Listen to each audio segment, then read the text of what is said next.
Okay, so chapter 14, nervous system. Just a little bit of physiology, and again, I'm not going to waste a lot of time in this. These are the basics that if we still remember, but again, I'm going to touch more on the important parts. So we have the central nervous system, peripheral nervous system, central nervous system, brain, spinal cord, and the peripheral nervous system is sensory and motor. We have the brain, which does the high functions, which is the control center of the body, process, receive, process, and evaluate. It get the sensation, think about it, decides, and the rest of the body will do the orders. And it has a lot of functions that we will go through as we go. We will cover it as we go. Protection of the brain. The brain is obviously within the skull, and the meninges from inside outside. PAD, pad, pia, arachnoid, dura, from inside to the outside. Pad, like an iPad or something. So the pia is the innermost, followed by the arachnoid, followed by the dura. And the spaces that we need to remember are subarachnoid space, which is the under the arachnoid matter, so it's between the pia and the arachnoid. Subdural, which is under the dura, so it's between the dura and the arachnoid. And then epidural, which is outside of the dura, and this is where they give injection, the epidural injections, especially during delivery. For moms who don't want to have pain or something, they can give the epidural anesthesia. And each one of those has importance that we will see later on. Specifically, subarachnoid space, for example, is where we find the CSF. These are the different layers. CSF, obviously, this is the fluid inside our nervous system, and this is basically for nourishment, provide nourishment or nutrients, oxygen, and get rid of the waste products to the brain and to the central nervous system and away from the central nervous system. It starts in the ventricles by choroid plexus, and it moves from ventricle to ventricle, and it goes to the central nervous to the central canal of the spinal cord, and then it will go to the dural sinuses, and it go to the venous system. Do you guys still remember that? Okay. So it acts also as a cushion because it contains fluid in these spaces, so it kind of protects the nervous system. The appearance of the CSF should be clear, colorless, and this is the pressure. Clear and colorless, the importance of that is, and occasionally we can find a little bit of white blood cells, no red blood cells. What's the importance of that? The importance is if it is not clear, and we will go to something like meningitis and encephalitis or encephalitis, if it is turbid or not transparent, it means there is infection. Basically, that's why we're covering this. It should be colorless. It can be brown or dark or some yellow or something. It shouldn't contain any red blood cells. What if there's red blood cells? There is a problem that we will talk about. Blood-brain barrier is the barrier between the blood and the brain to protect the brain from anything that's in the blood, to prevent entry to the blood or access to the blood. And blood CSF barrier is which is within the choroid plexus to control the constituents of the CSF. So this is what determine what should be and what should not be, how much glucose, how much potassium, and so on. Functional areas. The cerebrum itself, or the cerebral hemispheres, we have two of them, right and one is right and one is left. And the cortex is gray matter, which is outside. Do you guys still remember that? Gray matter is outside, the white matter is inside, connected by corpus callosum. And there are 5 different lobes: frontal, parietal, occipital, temporal, and what's the last one? There's one more. Frontal, parietal, occipital, temporal. What's missing? There's one more. What? This is an organ. I mean the cortex. There's one more. Start with I. Insula. The insula or the insulate gyrus. This is the fifth one. We have 5 of them, and each one of those will have a function. Okay. Now, as we know, most of us are right-handed. Some of us are left-handed, but the vast majority are right-handed. If you're right-handed, your dominant hemisphere is left. So if that's the case, so the left, which is dominant, and of course it will be the opposite if you are the exception. But this is what's going to control the main things. It's going to control the language, and it contains 2 areas that you will see later on when they get a problem, or if something wrong happened to those, you will see problems. Broca's area is the area that's responsible for expressive speech area, responsible for expression, meaning you talk fluently because of the Broca's area. Vernix area, and it's supposed to be Vernix. I think it's German. They say the WV and the VW, but it's Vernix area. So this is for comprehensive. And if there is somebody having a problem with these, the way to remember it is Broca's for broken speech. Broca's, broken speech. If you have a problem with the Broca's area, you will have a broken speech. Meaning, I'm talking to you, you understand everything, and when you try to answer, you cannot comprehend your speech. Okay, your speech is broken. Okay, versus if you have a problem with the Vernix area, your speech is fine, absolutely fine. You're talking okay, and then you don't understand what we're talking about. Talk about something else, but fluently. So Broca's is for broken speech, and Vernix not understanding.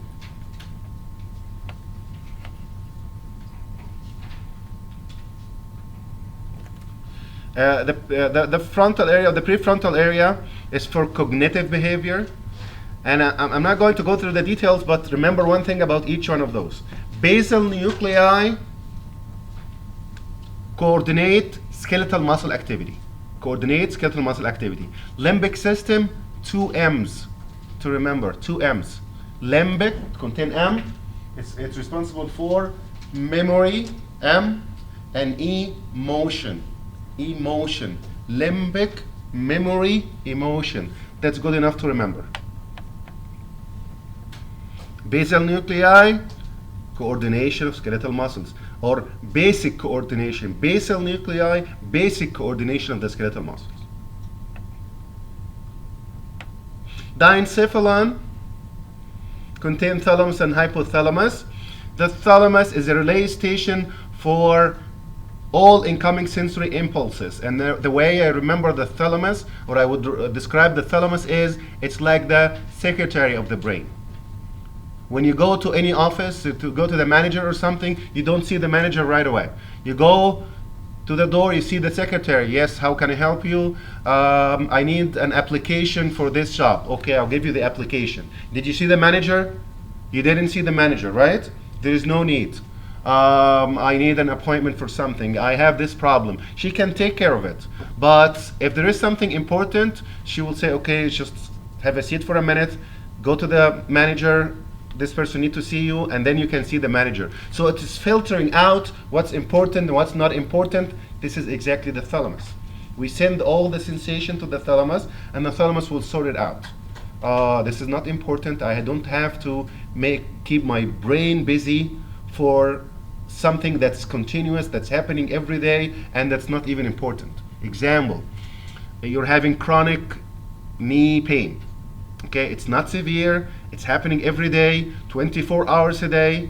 Should you keep your brain busy thinking about it every single second, every single day? No. The thalamus will take it. Okay, is that something sharp? No. Is that something that just came right now, or it's continuous? Continuous. No, I will filter it out. I don't have to tell the brain. That's why we tend to forget about continuous stuff. If there's something that's a little bit painful and continuous, we tend to forget about it.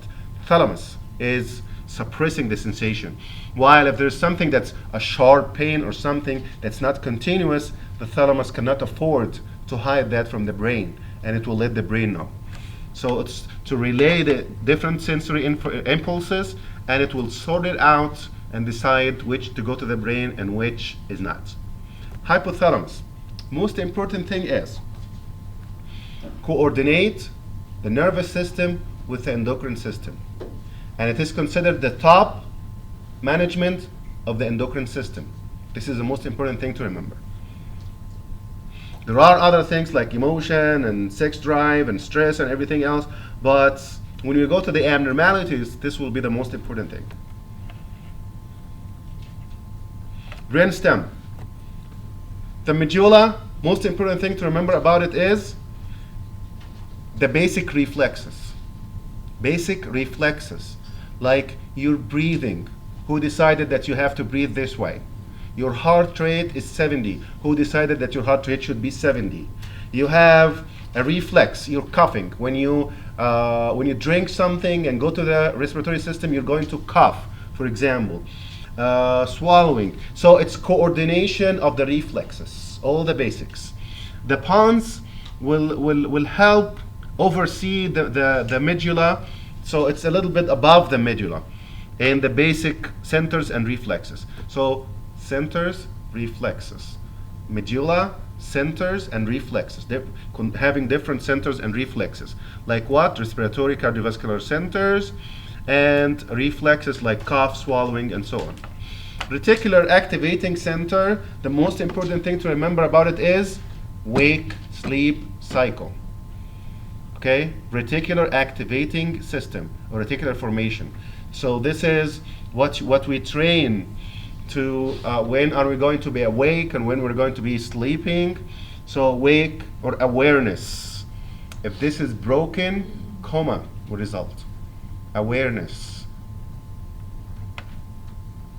Cerebellum. Posture, movement, equilibrium. Have to remember this.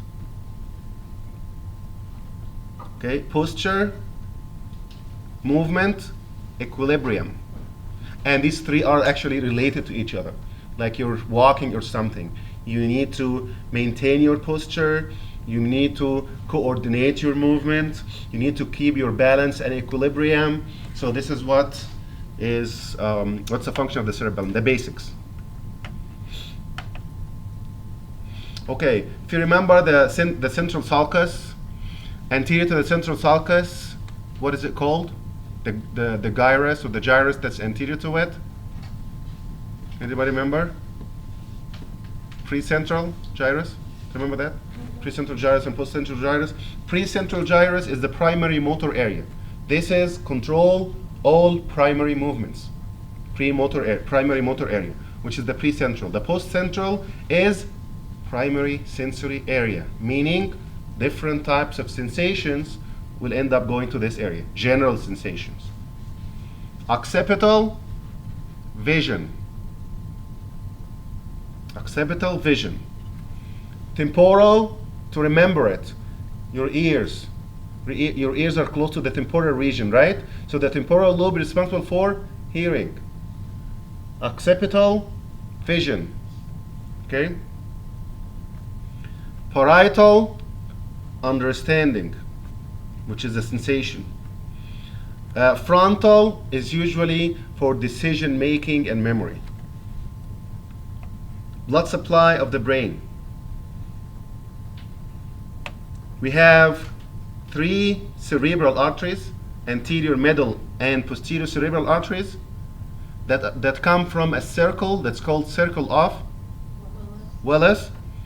So this circle is a common pool that supplies the whole brain, and it gets the blood supply from 4 different sources. 2 internal carotid and 2 vertebral arteries, right?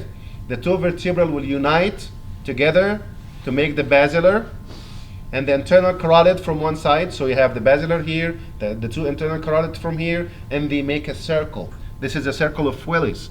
And the reason why it's like this, just in case if something happened. We see people having 99% occluded carotid artery, and they are still alive. How? They get the input from the other 3 arteries.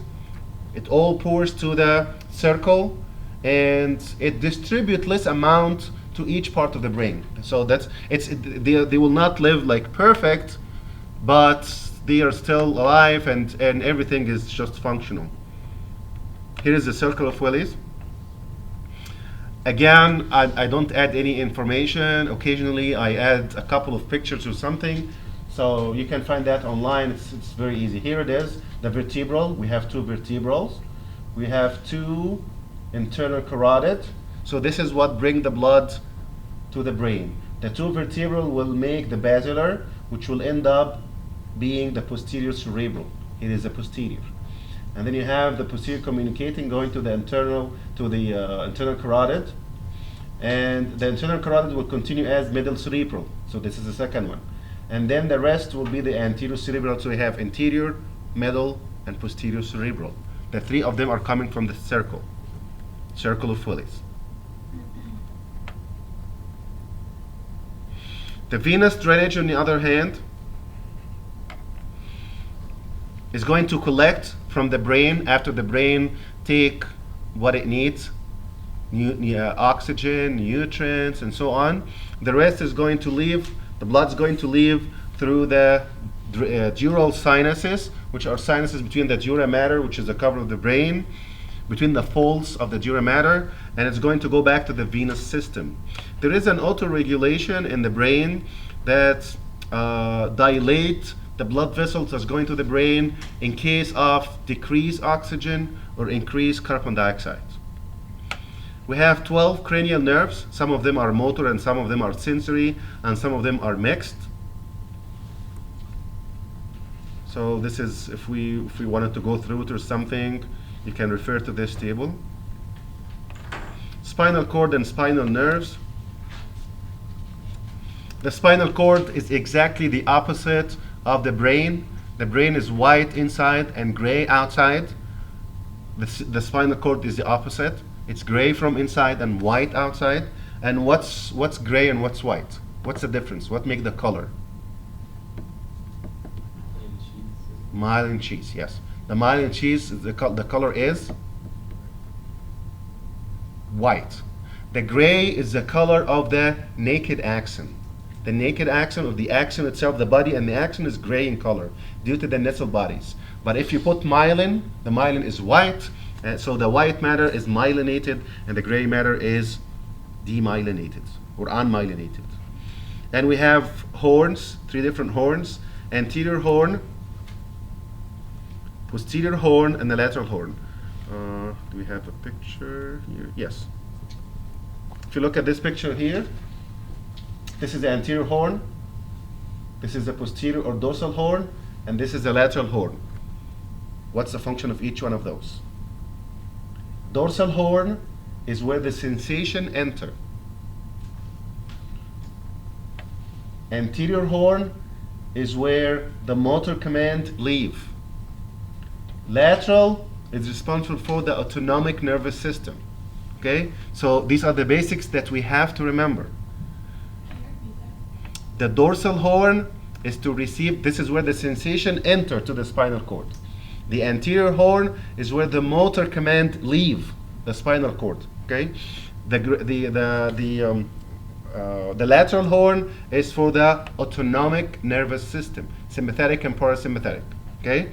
So the sensation, like you come in from the door, and I ask you to do something, and you get out from another door. So the entrance is sensation and exit is motor. And the reason why I'm mentioning that is we will talk about that. If I told you that the anterior horn is destroyed for a reason, you get paralysis. Why? No motor command, right? If the dorsal horn is destroyed for a reason, you lose your sensation, because this is where the sensation enter. Okay? I'm just trying to stress on what's going to be related later on when we go to the actual abnormalities. So to the ventral horn, we have the ventral root. The dorsal horn, we have the dorsal root. These are the spinal nerves. We have 31 spinal nerves, 31. All of them are mixed, which is not the same as cranial nerves.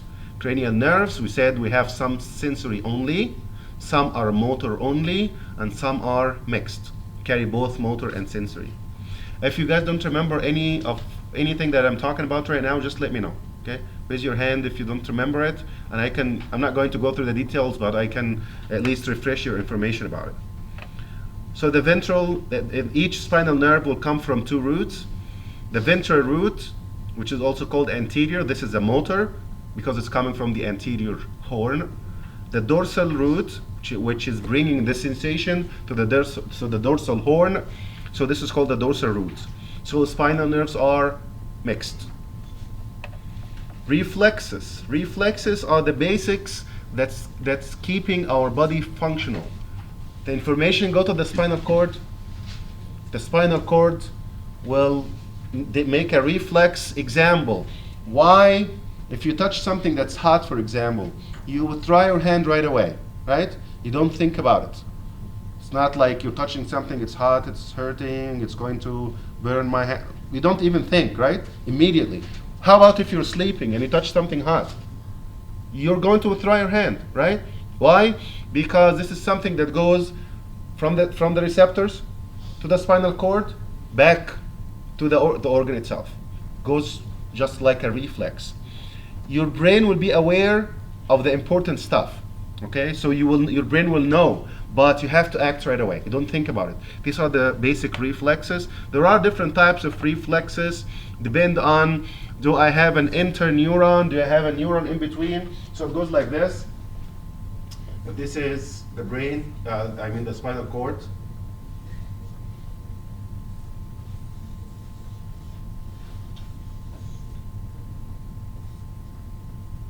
Okay, so you're touching something here.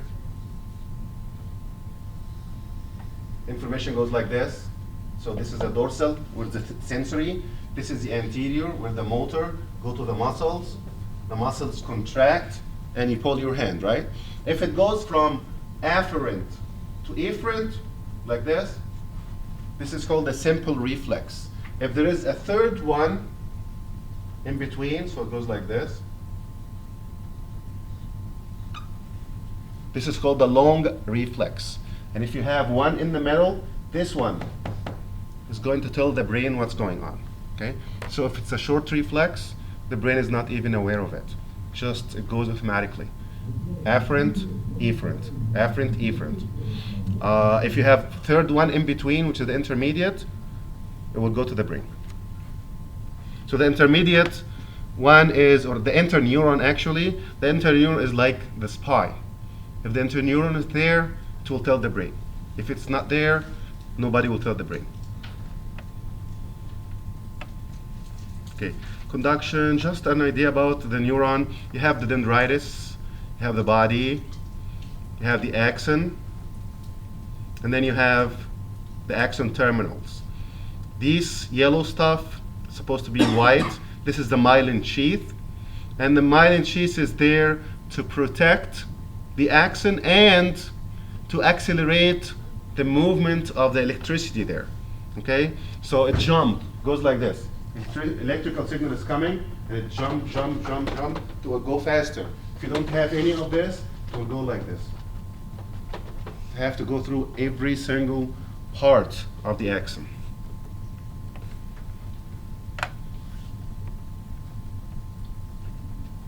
Okay, so beside the neurons, we have other cells that are supportive only. They do not transmit the signal. They do not transmit sensation or motor commands. None of those. This is not the neurons. These are supporting cells. These are called the neuroglia or glial cells. Each one of those had a function. Astroglia, for example, is for the blood-brain barrier. Oligodendroglia, this is what make the myelin sheath in the central nervous system. Microglia, phagocytic cells, ependymal cells. This is what make the CSF.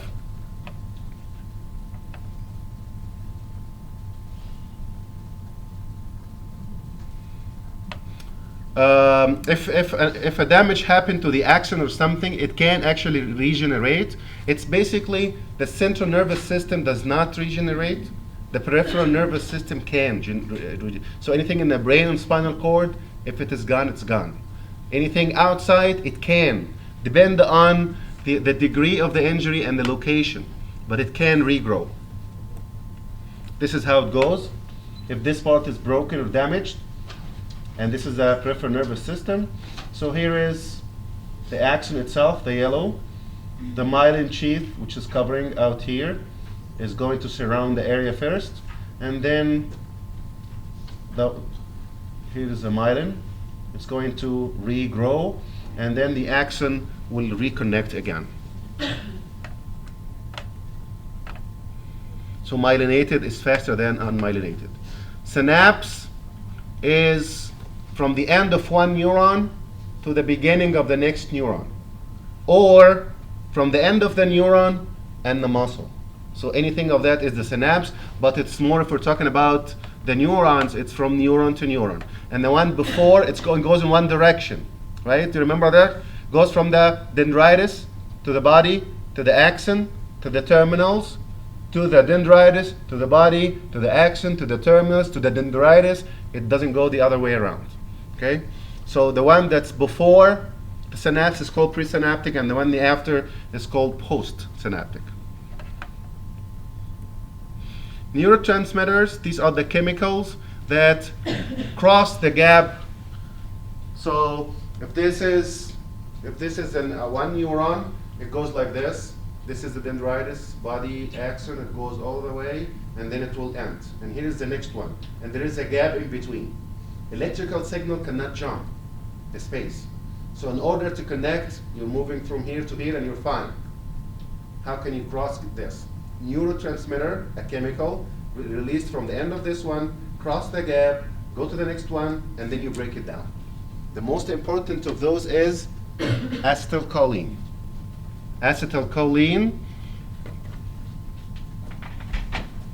goes like this: dendritus, body, axon, terminals, dendritus again, body, axon.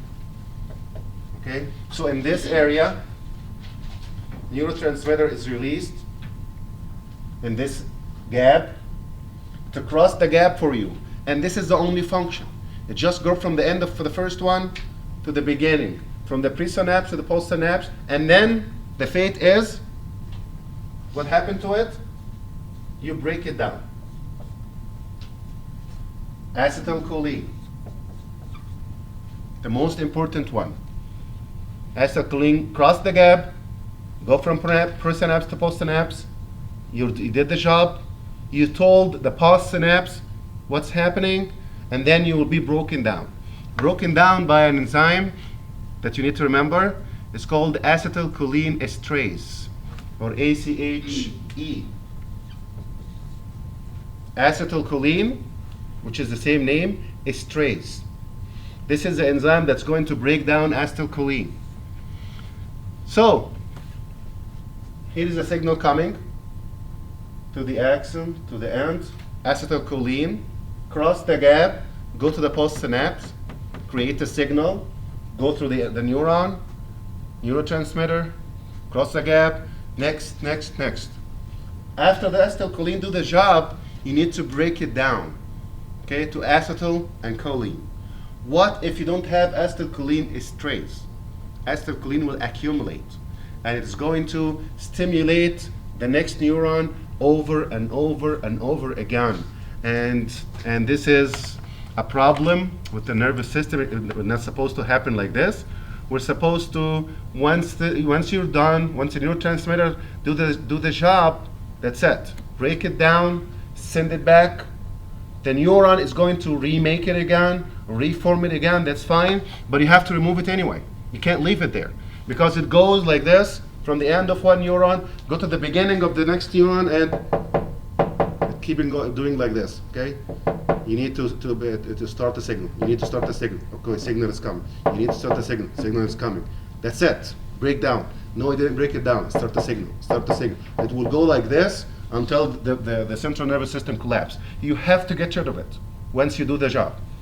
So there are some cases that some people having lack of this enzyme, and it's going to continue stimulating, and they will have repetitive signals.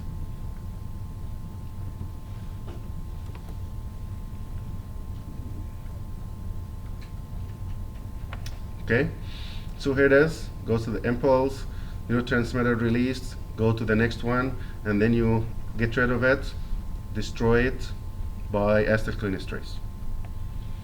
Other neurotransmitters are norepinephrine and epinephrine, and this is excitatory.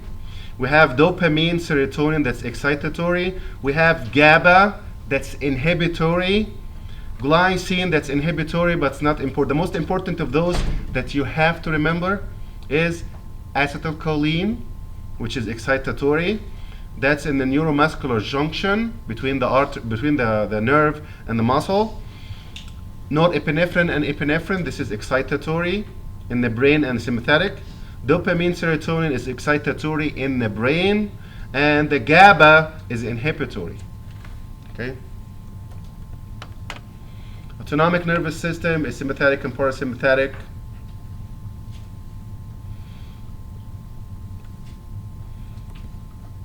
And the function of any chemical can be agonist or antagonist. If something is doing the same job like epinephrine, that's called agonist. If it's doing the opposite, it's antagonist.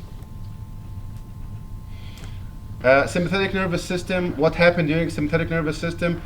Most important thing is just imagine that you are in the middle of the fight. Somebody's fighting you. Okay? So imagine what happened during the fight. Your brain will be alert. Yes. Heart rate increase. Of course. Blood pressure goes up. Yes. Respiration more. Yes. Your eyes will be dilated. Of course. You send the blood to the muscles so you can fight, or to the brain, and so on. Parasympathetic is exactly the opposite, which is rest, digest. You're sitting down, eating, watching TV, something. So imagine that and you will get it. So parasympathetic, rest, digest. Receptors for the sympathetic nervous system, we have alpha receptors and beta receptors. That will be important later on, we'll talk about it. And for the parasympathetic, we have nicotinic and muscarinic receptors.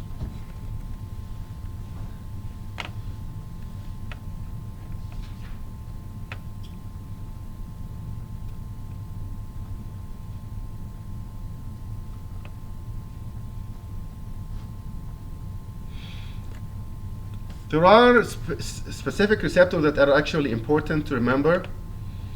Beta 1 is receptors in the heart and blood vessels. In the heart is important. This is beta 1. Beta 2 is in the respiratory system. Beta 1 is in the heart, sympathetic. Remember this. Beta 1 is sympathetic in the heart.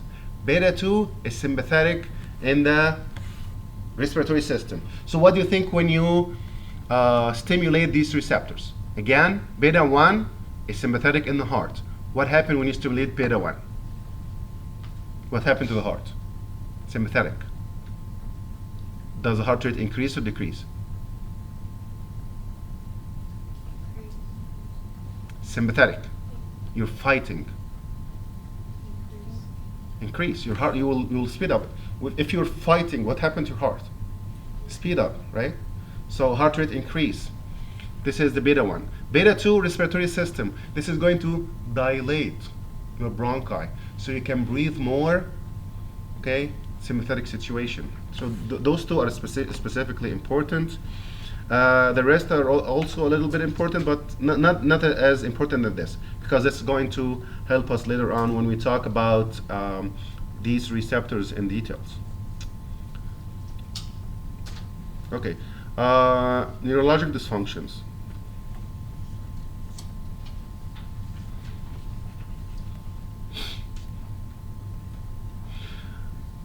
When pathology happens to the nervous system, the effect can be local or can be systemic. It can be certain spots or it can be generalized.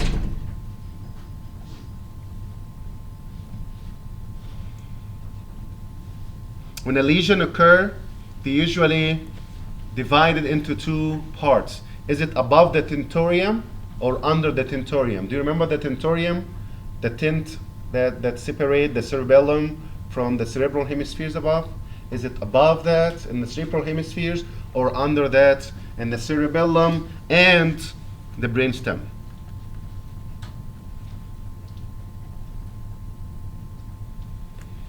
What if damage happened to the left hemisphere? The left hemisphere is the dominant one. So it's responsible for language, okay? Intellectual abilities, thinking. This is the dominant one, the one that take the more important job. Okay, intellectual abilities, communication. If the right is damaged, on the other hand, music, art, behavior, orientation, self-care, okay, and so on. So left is obviously, that's if you are right-handed, okay? Now the loss of consciousness. We hear somebody is losing consciousness. It's not like you're conscious or not conscious. There are degrees. Are you a little bit confused? Which is not really, you're not losing, you're conscious, just a little bit confused. Did you start to lose your memory? Or are you laying down unresponsive, but when I talk to you, you can respond back? Or you're laying down and you're not responding to anything? Or you're completely lost? I mean, if you're laying down and you're not responding, but when like I put something cold on you or something, you start to respond. This is a degree of unconsciousness, but not complete. Loss of consciousness is coma. You don't respond to anything. And this is called the Glasgow Coma Scale. This is what the neurologists, they use it everywhere. Neurologist and emergency room, they use it everywhere. If somebody is not fully conscious, they go through this. They look at the eye, they watch the motor response and the verbal response. They monitor those three and they make a score, and they can tell you the good score, the normal score is 15 out of 15. How to determine it? You look at a patient, for example. His eye is already open and he's looking at you. Give him 4. Okay? If he's not looking, but when you talk to him, he starts to look at you, that will be 3. If he's not looking at you, even if you're talking to him, but when you produce something that's a little bit painful to him, he starts to respond. If nothing, respond by the eye. Okay? So the eye opening, is he looking at you? When you talk to him, he open his eye and concentrate with you. This is 2. If he's opening closing his eyes and he doesn't respond, if you're talking to him, but you start to do something like this, pinch him or something, he start to open his eye and look at you a little bit and then close it. Or nothing. That's B1. Motor responses. If he's obeying command, like hold this,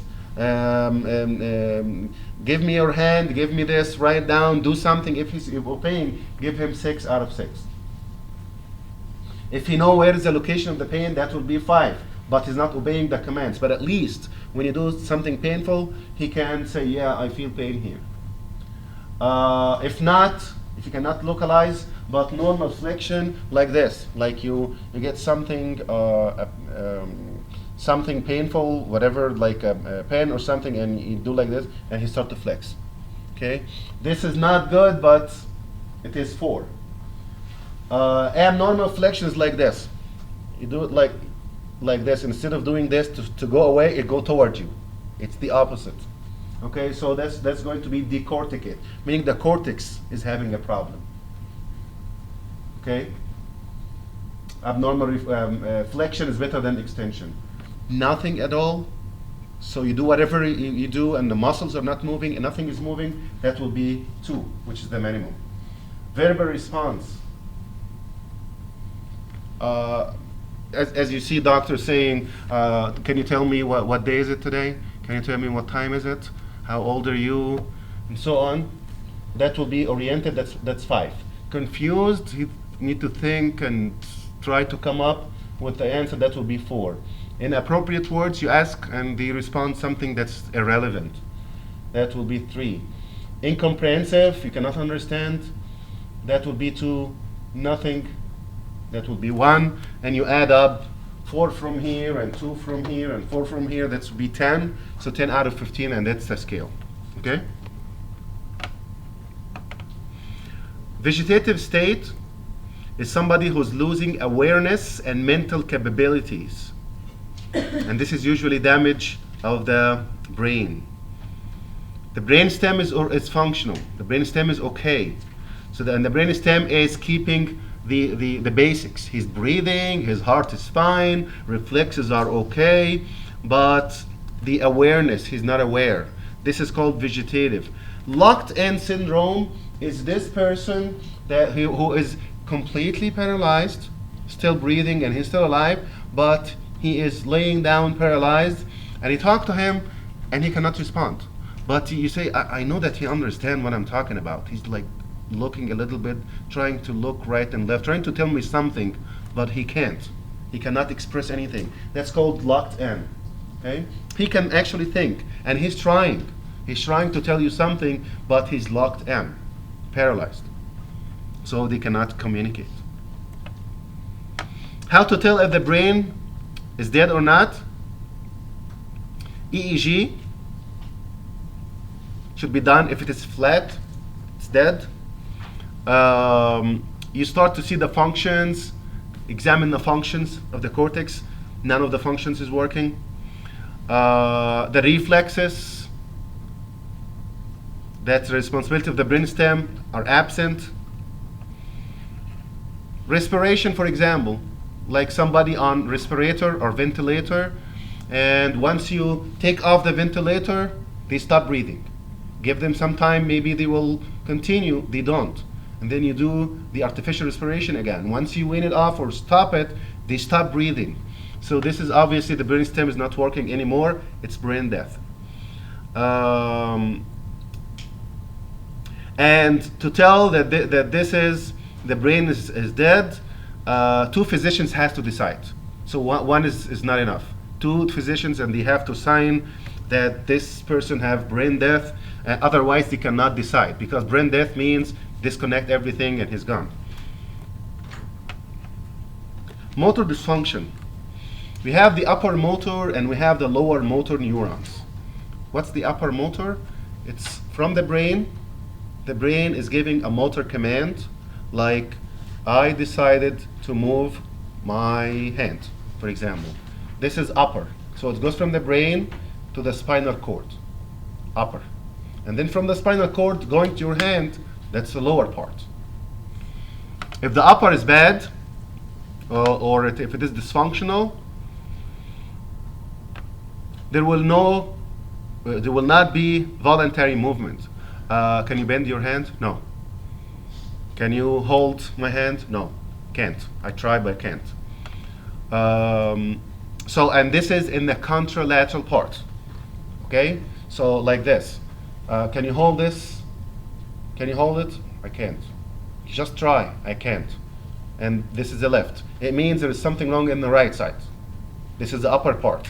It's contralateral. And the reason for this is because the brain is here, spinal cord is like this. So if there is a dysfunction somewhere, they're like here or here, there is a crossing.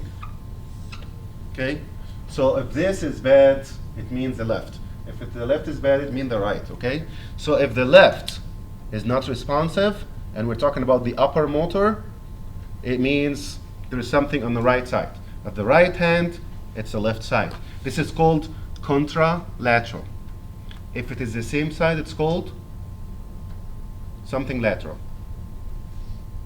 Anybody?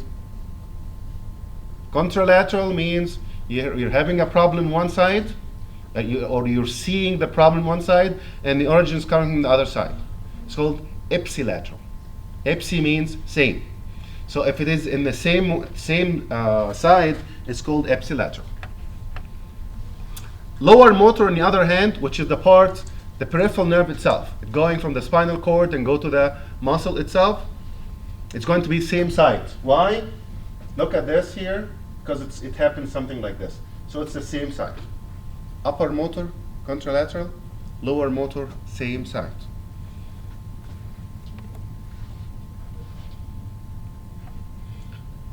These are the different postures for decorticate, sensory deficit. We have general sensations and we have special sensations. What are the special senses? Anybody? Special senses?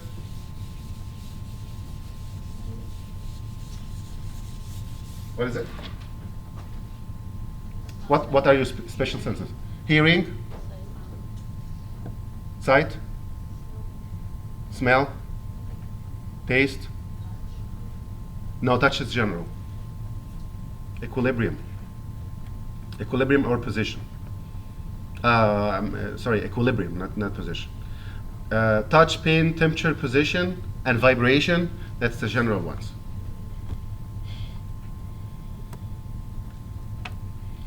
Hemianopsia, visual loss. So we're talking about the sensory loss. What's hemianopia? Hemi means hemi, half.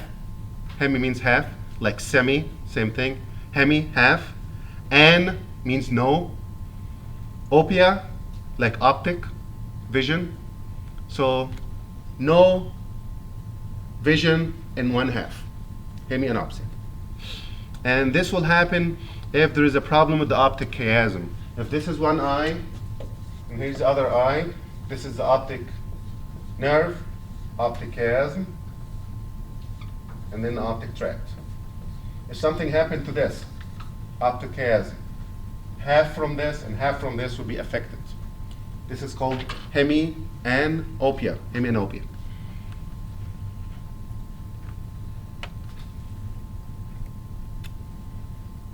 So if you look at this picture here, depending on if somebody's having a lesion in the course of the optic nerve, it depends on which side is it. If it is the optic nerve, one eye is gone. If it is in the optic chiasm, hemianopia. So it's half of this and half of that. If it is past this part, it will be the other half from this and the other half from that. And then the optic radiation and go to the occipital lobe. Now aphasia. Aphasia means talking. Aphasia means you cannot express your language. You cannot talk. You cannot express yourself. Dysarthria is the muscles that you use to talk are paralyzed or dysfunctional. So dysarthria. And we talked about aphasia. It can be Broca's, and it can be in the Broca's area or vernix area, which is called the expressive and receptive. One more time, Broca's area, broken speech. If you have a problem in your Broca's area, you understand everything and you're trying, but you cannot comprehend. And this is called expressive. If you talk fluently, you don't have a problem talking, but I'm telling you something, you don't understand it. This is receptive or vernix. It's about understanding. So Broca's area versus the vernix area.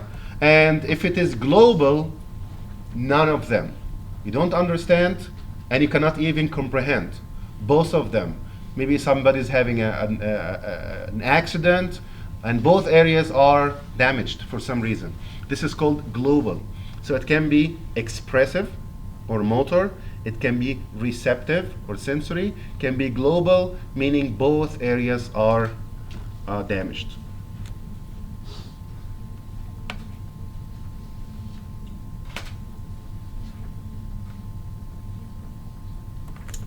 Okay, so dysarthria again,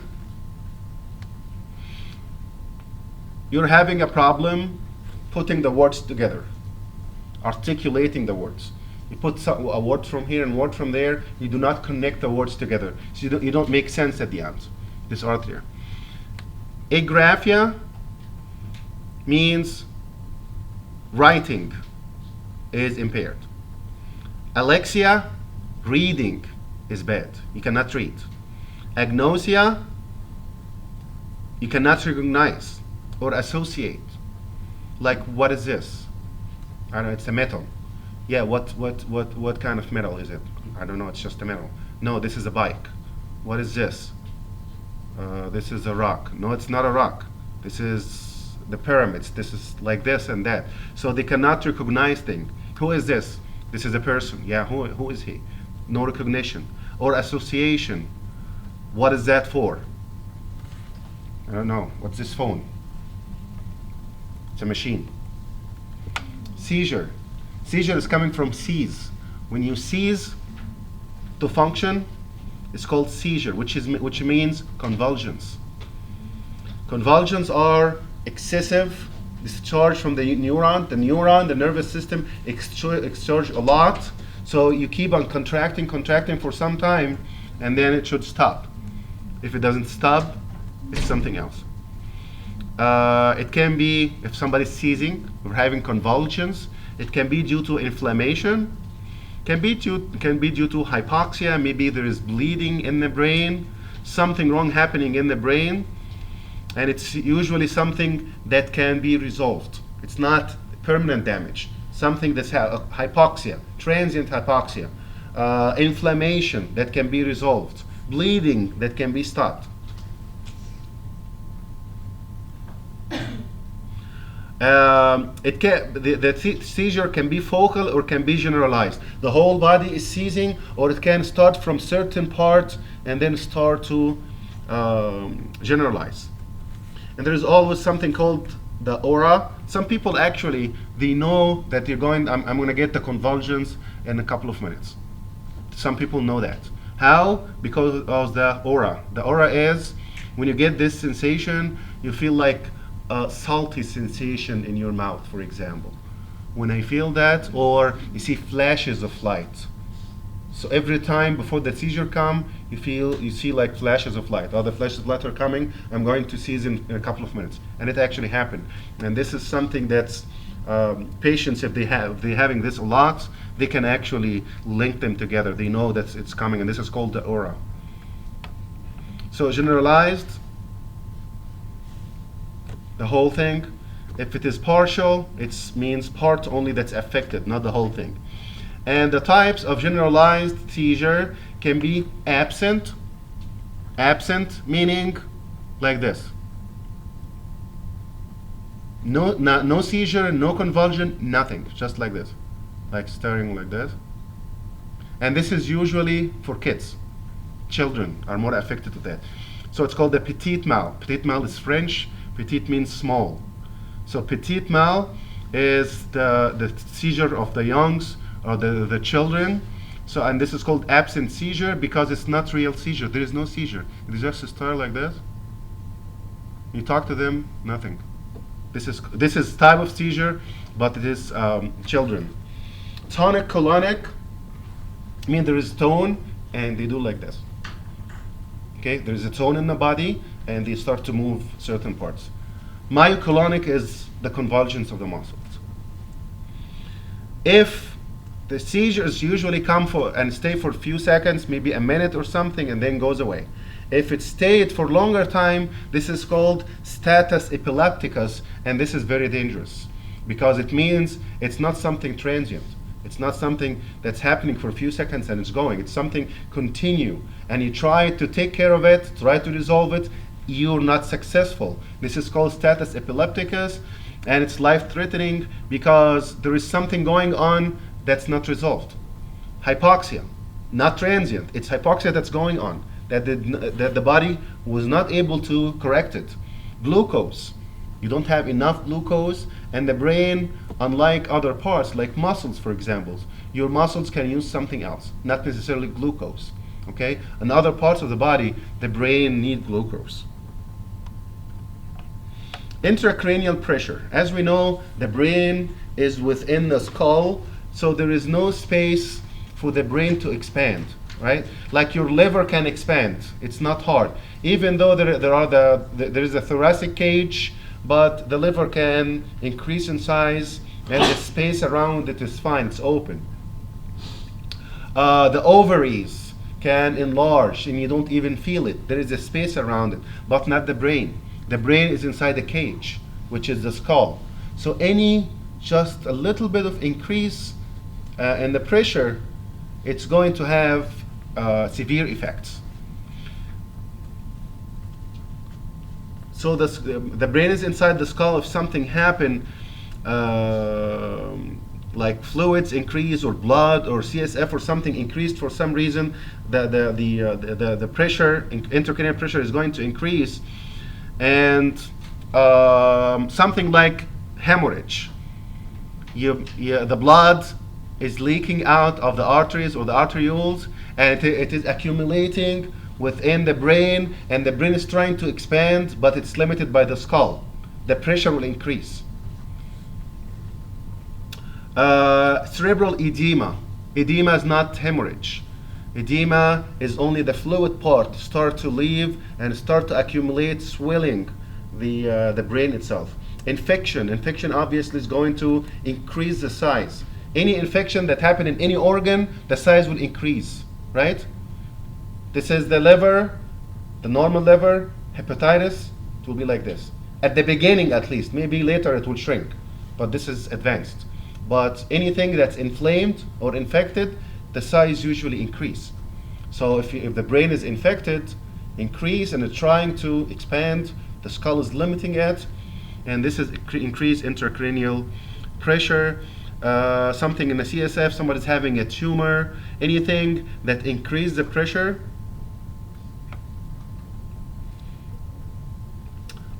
And if that's the case, it can lead to herniation. Something can herniate. Herniate means leaving the original spot and moving to another free spot, because you're pressing too much.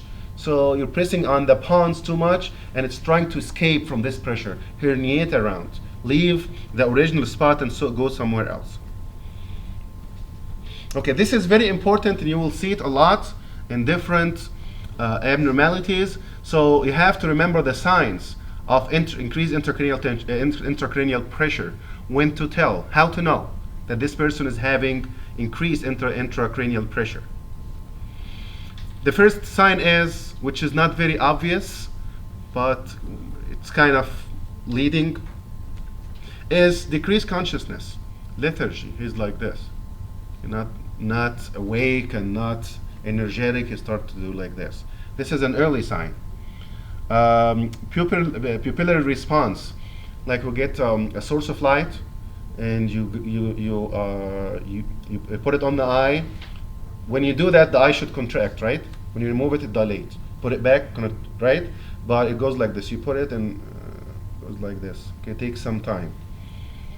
And when you move it away, it goes like this. It's supposed to be like this, fast. If it is delayed, increased intracranial tension. Severe headache. The brain is trapped within the skull. So that will be not the regular headache, severe headache. Vomiting, a special type of vomiting. The normal vomiting is you're just trying to get rid of anything inside your stomach, right? This is projectile vomiting, like projection. It goes like this, straight. When you see projectile vomiting that's not fall down, it goes like this. This is a definite sign of increased intracranial tension. Papilledema. Edema in the optic disc. So this person is telling you, my vision is hazy, I can't see clearly, there is something like water that I can't see much. This is called papilledema, increased intracranial tension. And basically, you are obstructing the drainage out of the eye. Okay? These signs are important. If the pupil is, so we talked about the projectile vomiting.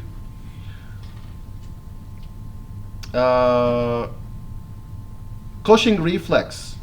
This is a reflex that when the intracranial pressure increase, the brain is not getting enough blood. As a reflex, the brain will decide to vasoconstrict, to constrict the blood vessels in the body so that it diverts and bring the whole blood, as much as possible of the blood, to the brain, and this will increase the blood pressure, and the heart rate will slow down. This is called the Cushing reflex, and this is an obvious sign of increased intracranial tension. It means cerebral ischemia. There is no enough blood going to the brain. How the brain is going to solve it? The pressure is increasing. There is no no way of the brain out of the skull. What to do? I'm not getting enough blood. I'm going to constrict the blood vessels of the body so that I get more blood for myself. Papilledema, dilated fixed pupil, means the oculomotor nerve is affected. Another sign of increased intracranial tension. So it goes like this. You look at the patient, the eye is dilated. Okay, you put the source of light, not changing, just like this. Okay, move it away, it's like this.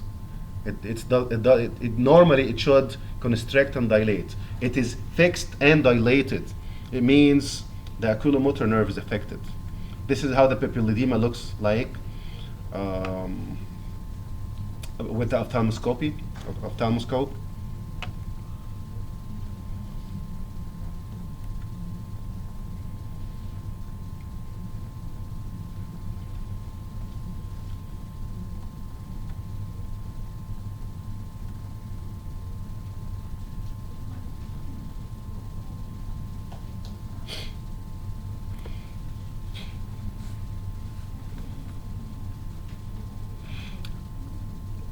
When we said that the pupil will become fixed and dilated, it's usually one side. If it is two sides, it means even more severe, because you're increasing the tension to the extent of pushing the brain to one side. And if that's the case, the two pupils will be dilated, which is more dangerous. Ptosis, which is the eye drop, it goes like this. Okay, the eye is dropped. Open your eyes. And you try even to do it like this and let it go, it will go back. So this is another sign that cranial nerve 3 is affected. Herniation, just what we need to know about herniation is different parts of the brain try to escape and try to herniate to a free spot. Depending on which part are we talking about, every part will try to herniate. Okay? Diagnostic test. CT and MRI are the most useful tools. So every time you see investigations later on, you always see CT, MRI, plus or minus something else. So CT and MRI. Cerebral angiography. Angio means blood vessels. So you inject the blood vessels that are going to the brain with a dye, and you pick it up from outside with the machine, so you can see where the blood vessel going. Did it stop going somewhere? Is it dilated? Is it constricted? And so on. EEG is another tool, but the EEG is more for the function of the brain rather than injury or something. Radionuclide. This is perfusion of the brain. Lumbar puncture is something else. I don't know if you ever heard about that or not. They do like withdraw a sample from the CSF in the lumbar region. This is the best spot because it's wide enough that you can insert a needle and get a sample of the CSF. And the reason why they do that is they analyze the sample first. Is it clear? Is it colorless? Clear and colorless, that's normal. No, it's not. It is red, it's yellow. Does it contain red blood cells or not? But the most important thing is that they actually look under the microscope. Do we have organisms? If there is bacteria or something, then you know that this person is probably having meningitis maybe. And sometimes you need to do a culture. This is how it's done in the lumbar region, so in the lower part here. And they inject the needle, they clean the area first. They put the needle, special length that they know it goes exactly to the subarachnoid space, and they get a couple of milliliters, and they analyze it, and this is one of the ways to know, and it's especially important in cases of infection, meningitis specifically. Brain tumor. The tumors are space-occupying lesions. So what do you expect with the tumor? Increased intracranial pressure. And again, the signs of increased intracranial pressure are important because you will see it everywhere where it's increase in the size of anything. CSF increased, blood increased, hemorrhage, tumor, anything, inflammation, infection, anything that increase the size will result in increased intracranial pressure.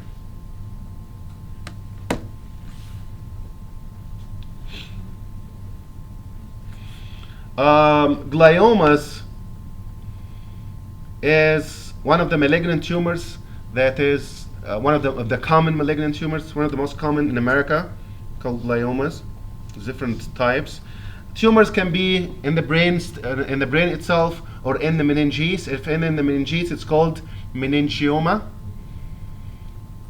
Sometimes it can be in the pituitary gland.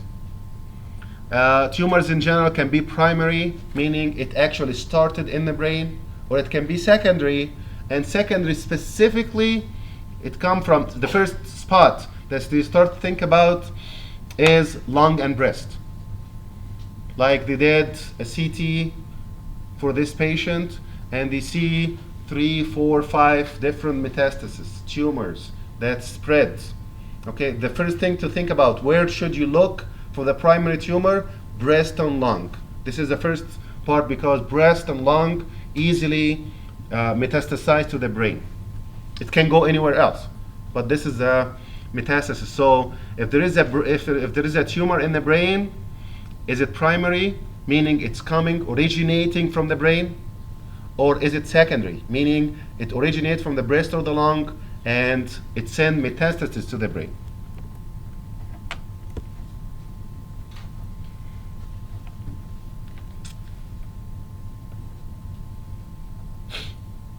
Statistically, brainstem and cerebellar tumors are more in young children, and cerebral tumors are more among adults. Okay, so the cerebral hemisphere, cerebrum itself, adults. Brainstem cerebellum is more in children. This is how the tumor looks like this. It's pushing here. Of course, signs and symptoms are the signs and symptoms of increased intracranial pressure. And you will see it several times, and that's why I told you need to remember this. Okay, because we will repeat the same thing every time we have a space-occupying lesion in the brain. Whether we're talking about abscess, tumor, cancer, increased CSF, hemorrhage, anything. Infection, inflammation. So it is headache, severe headache, vomiting, projectile, obviously, lethargy, personality change, paralysis, visual disturbances, and so on. The treatment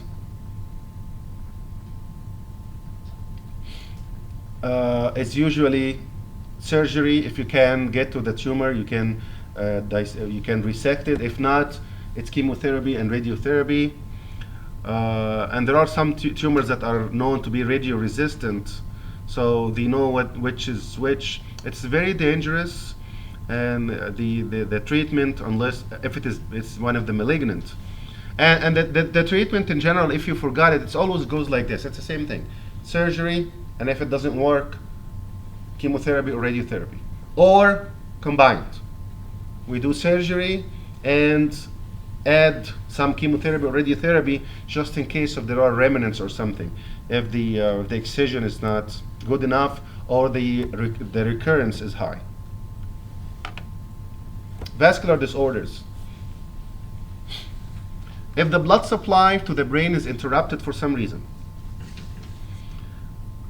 like thrombus came and blocked an artery, hemorrhage, bleeding, the blood vessel is injured and start to bleed within the brain. Of course, that will increase the intracranial pressure.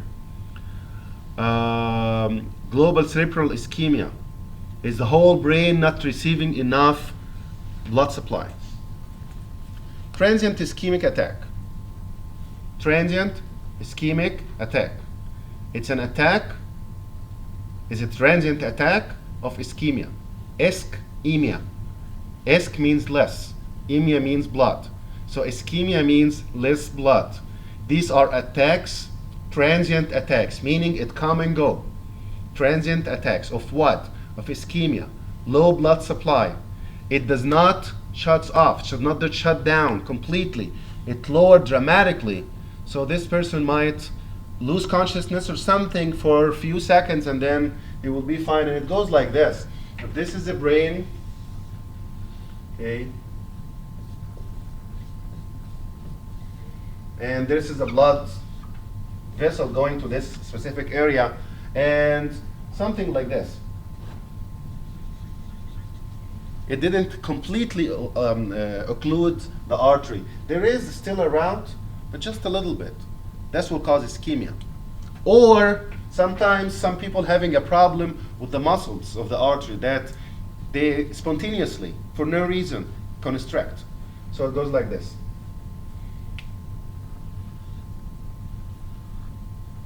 Constrict for some time, stay for 30 seconds, a minute, and then relax.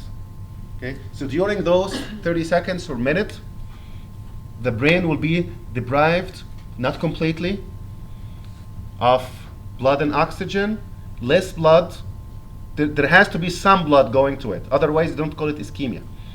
And it stay for some time and then go. And this is why they call it transient ischemic attacks. So it's something temporary.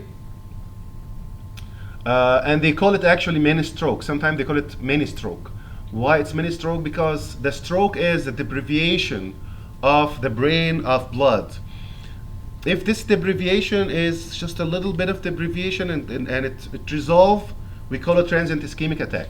If it shuts off completely like this, instead of occluding the vast majority, it completely occluded. Okay, so this area will actually die. This is not transient ischemic attack, and this is stroke. So this is a difference, okay? The difference between ischemia and infarction, or stroke. Stroke, infarction, death. Ischemia is not death. It's a temporary deprivation.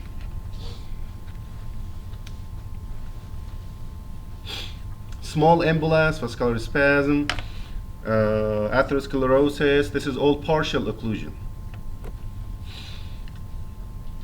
What happened during the transient ischemic attack? It's transient attack of ischemia. So temporary ischemia. Depending on which part is affected. You never know. I mean, I'm talking about this artery, it's anything. A branch of the anterior cerebral artery that's going to where? That's going to the Broca's area, for example. So you get a temporary problem with the Broca's area. The posterior cerebral artery, the branch that goes to the occipital lobe, okay, got ischemia. So you lose your vision, or you can't see for a few seconds, and then you see again. Transient ischemic attack. So it's a temporary problem, can be anything. You cannot really predict. Depend on which area is deprived at this moment. Is it the vision? Is it the occipital lobe? Is it the sensory area? So you feel numbness and paresthesia, temporary. Is it aphasia? You cannot speak. So some people will go like, you try to speak, they can't speak. Wait a minute, and then they just talk normally. So this is something transient aphasia. Versus stroke, stroke is something else. Stroke is infarction, is death. Complete shutdown of the blood. It's not ischemia. It's not temporary. It's permanent. So the blood vessel is either completely occluded like this, or this is a blood vessel and actually it's ruptured. Maybe there was an aneurysm, or some people have malignant hypertension. The blood pressure is extremely high, enough that if the blood vessels, the wall of the blood vessels, if it is not strong enough, it can actually rupture. So another form of deprivation.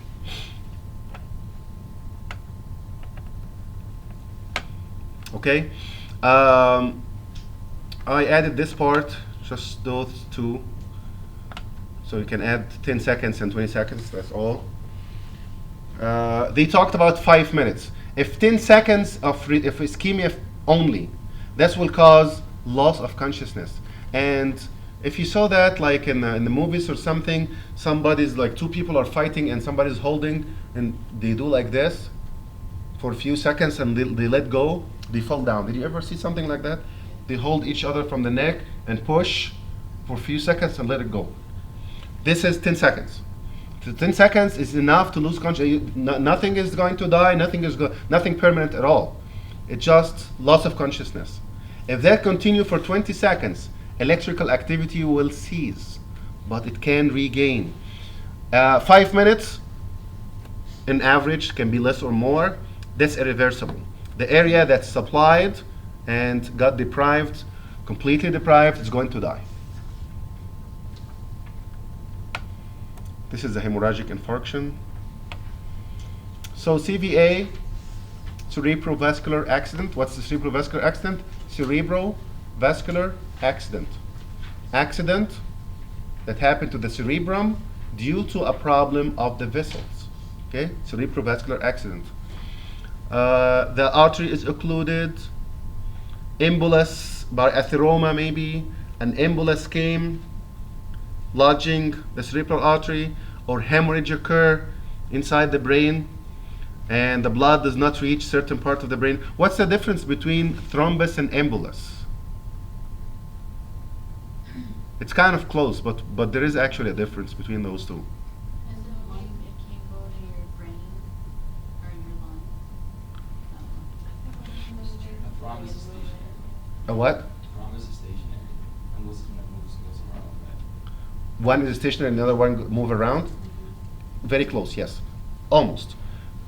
Thrombus is blood clot inside the blood vessel.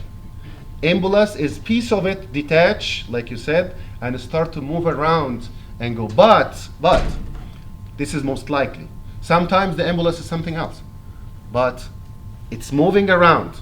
If it is moving around in the blood vessels, going from part to part to part until it lodges something, one of the blood vessels is called embolus.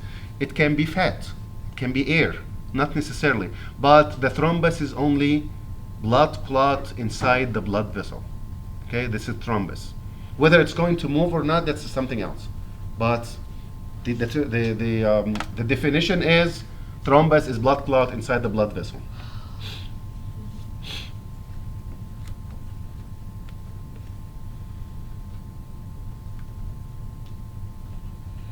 So thrombus versus embolus versus hemorrhage.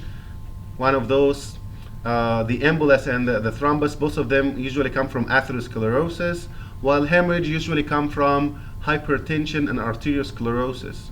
What's the difference between atherosclerosis and arteriosclerosis? Both of them are sclerosis, meaning the wall is thicker and fibrotic.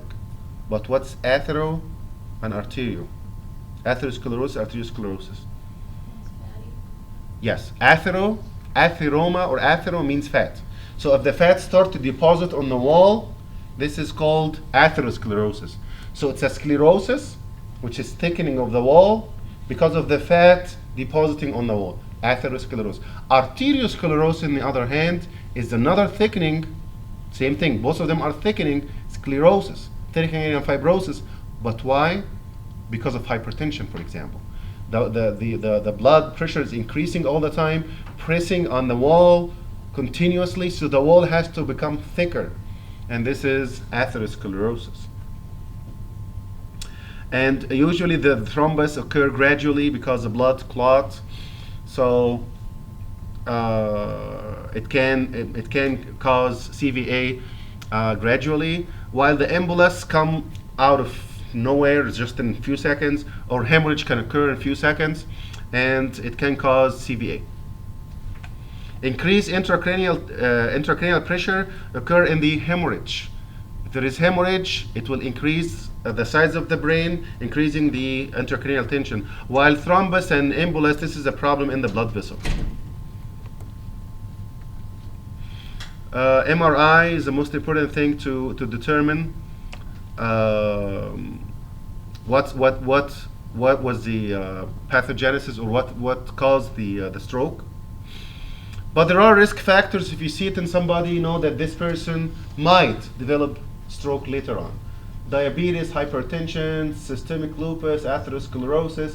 Somebody's having history of transient ischemic attacks, obstructive sleep apnea, for example, smoking, all these factors are predisposing factors. Doesn't mean you have diabetes and you're going to develop stroke, or you have obstructive sleep apnea and you're going to develop stroke. It means it is just predisposing factors. You have more chances to develop stroke.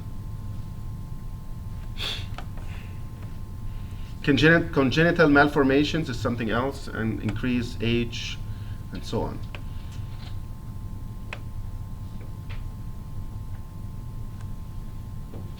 Depending on the area that's affected, we will see the signs and symptoms. So sometimes it is the voluntary movement or the sensation on the same side, on the other side. There is something called flaccid paralysis and spastic paralysis. Flaccid paralysis, in both of them, it's paralysis anyway. Paralysis means you cannot move certain parts. Okay, try to move your upper limb, you can't move it. Okay, but if you can hold it like this and let it go, it goes like this. This is flaccid. If you hold it and let it go and it goes like this is called spastic. Both of them are paralysis. Both of them, you cannot move your muscles. But is it flat or is it spastic? Meaning you have a spasm. Spastic paralysis. And in the upper motor neuron lesion, it's usually spastic, and in the lower motor, it's usually flaccid paralysis. Somebody's having a stroke, you call 911, of course. You don't try to help first, you call 911. And in the call, of course, you have to estimate the symptoms. I'm expecting this person to have a stroke, so they will be ready with, they have their injections and their first aid.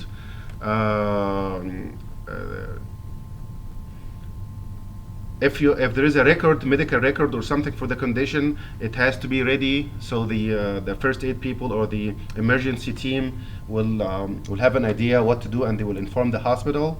The time is very important, and specifically because if you ever heard about the clot busters, if there is a thrombus or something, there is a time actually that you can break it down. It does not necessarily become permanent before an hour and a half or maybe 2 hours. Okay, so if a thrombus happen and this is an attack, this is stroke, but they give them injection, destroy the stroke, and he come back to normal or almost normal. If the 2 hours passed, it's gone.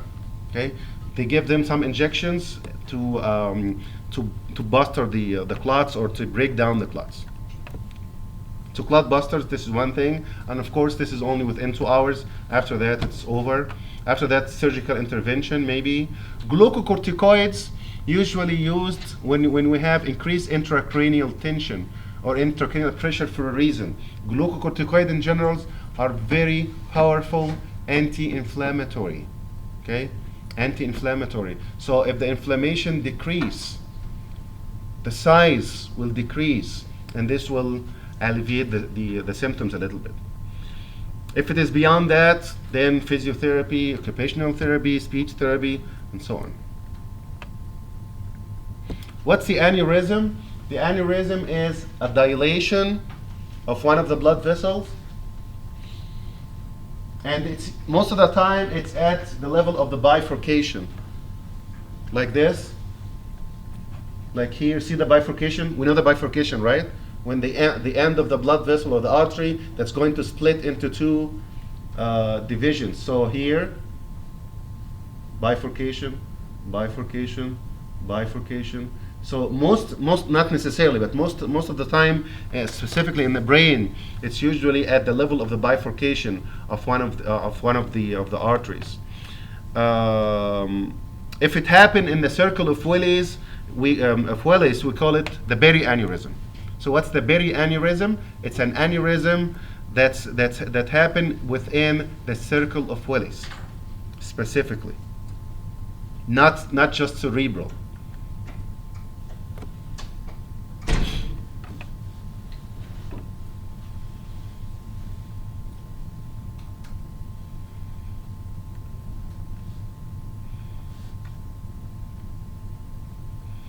So what happens if somebody is having an aneurysm? It depends on which area is affected. Increased intracranial pressure, just the same thing again. Headache and photophobia, and dysfunction, rigidity, vomiting, projectile vomiting, seizure, repeating the same thing. Unless if rupture occur, this is something else. If rupture occur, it will deteriorate rapidly and it can go to loss of consciousness.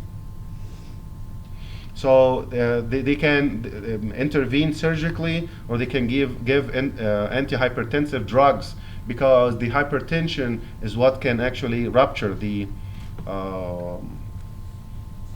aneurysm. Infection of the brain.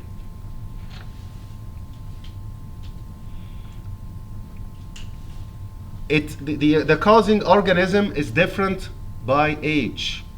So if this is a child or young adult, you expect it to be, if it's bacterial, it's Neisseria meningitis, or called meningococci.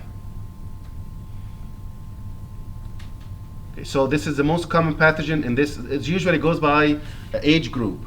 And this usually starts in the nasopharynx. So there is like an infection in the nasopharynx that travel and go to the meninges, causing meningitis. And again, this is the most common in children, okay? Neonates, E. coli. Young children, Haemophilus influenza. Older adults, strep pneumoniae. If infection occur, of course, infection, so we expect to see fever, right? Pain, photophobia, rigidity. So you ask him to move, he can barely like bend or something. There is a lot of rigidity. All signs of increased intracranial tension goes without saying, okay? And there are two specific signs actually that can actually diagnose.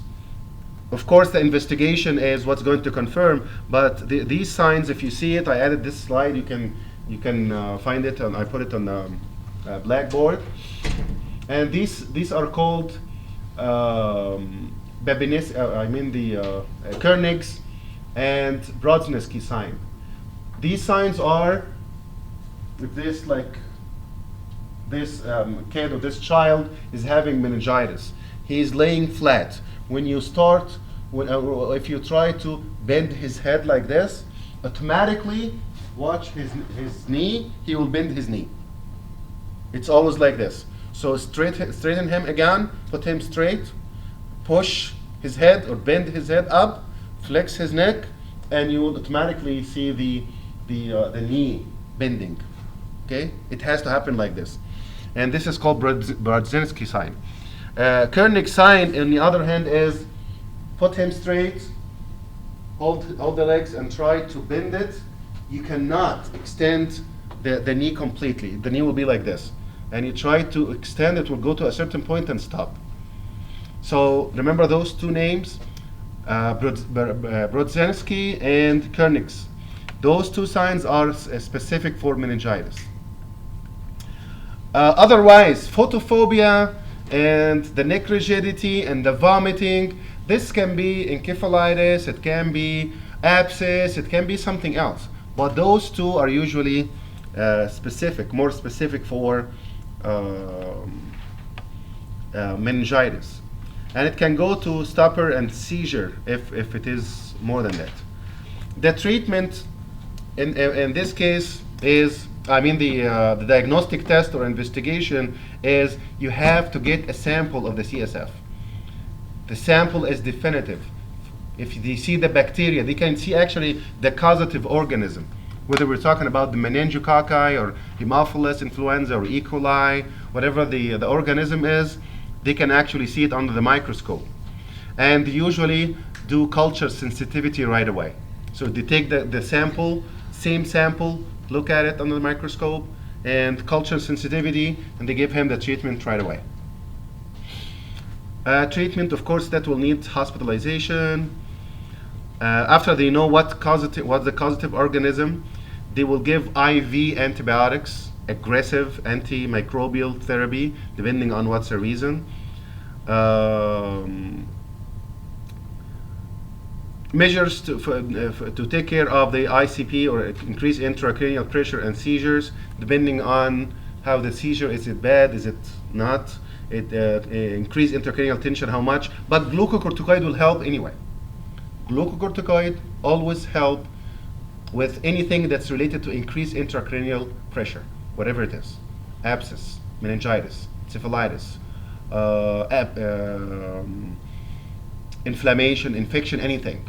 Okay, because it's anti-inflammatory. Once it starts to decrease the inflammation, that will relieve the pressure.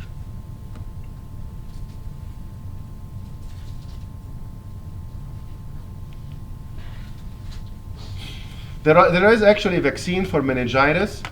It's available. This is how the organism looks like. Brain abscess. It's another infection. Most commonly, it's in the frontal or temporal lobes. Statistically, these are the most commonly affected parts. And if there's an abscess means infection that's enclosed, that's not open to the surface or open to the outside. And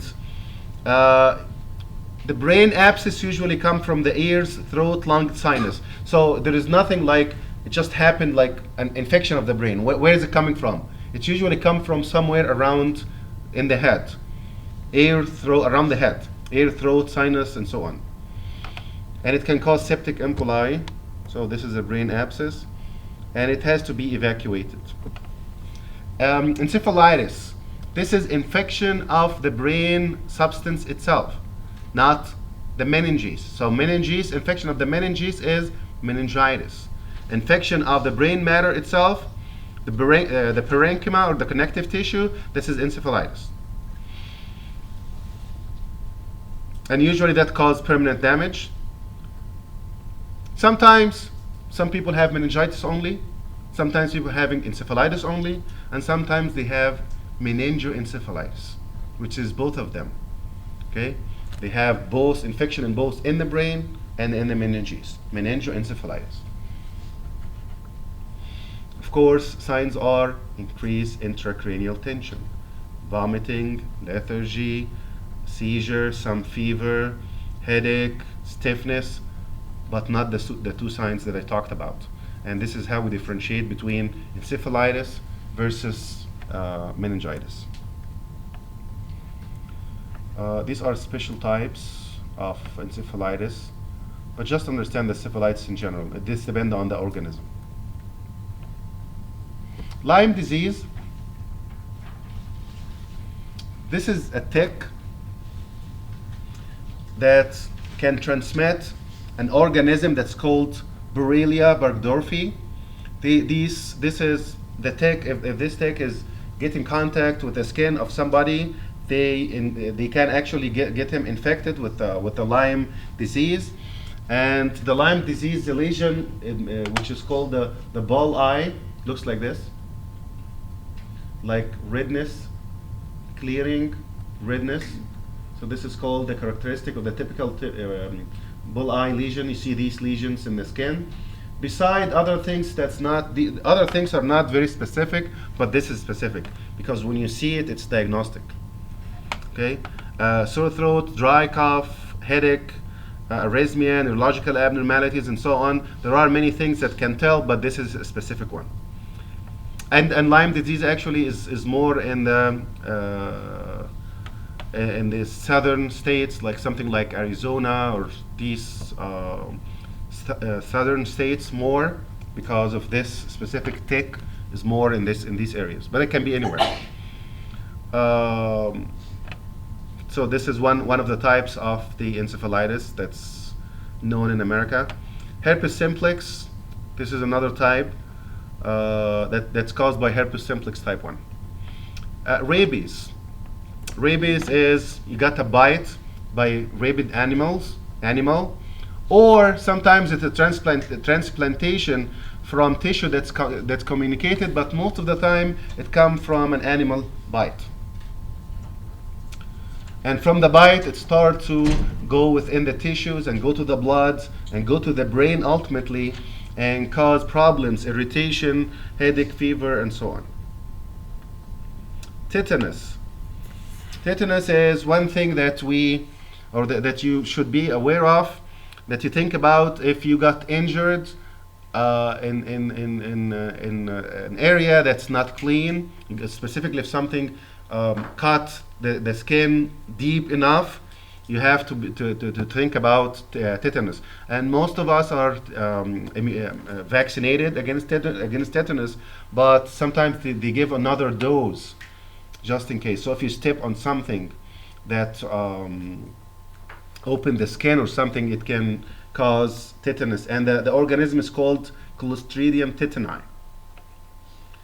It's more in the soil, so these are spores. So it occur more like in the backyard or in farms or something like that. This is where these spores live and survive, stay there for years.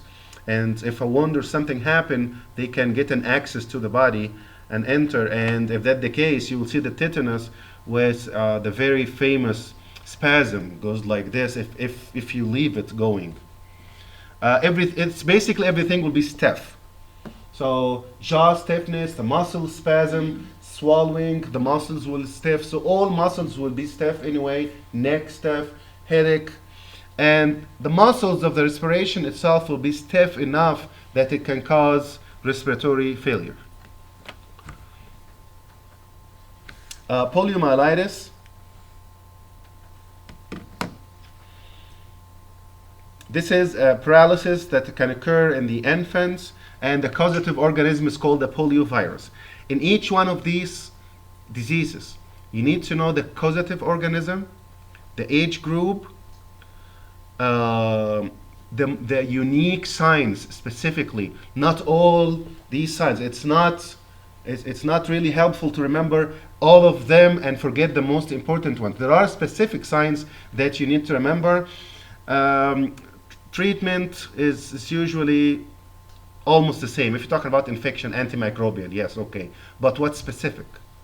Signs, headache and lethargy and anorexia and nausea, oh yeah, okay, that's all good. Pain and tenderness, yeah, that's all good. But you will see it everywhere. What is specific? This is the most important thing, okay? Meaning, I can't ask you, or even if you go further in the medical field, nobody can tell you this is a person who's having tenderness and anorexia and nausea and what? What does it mean?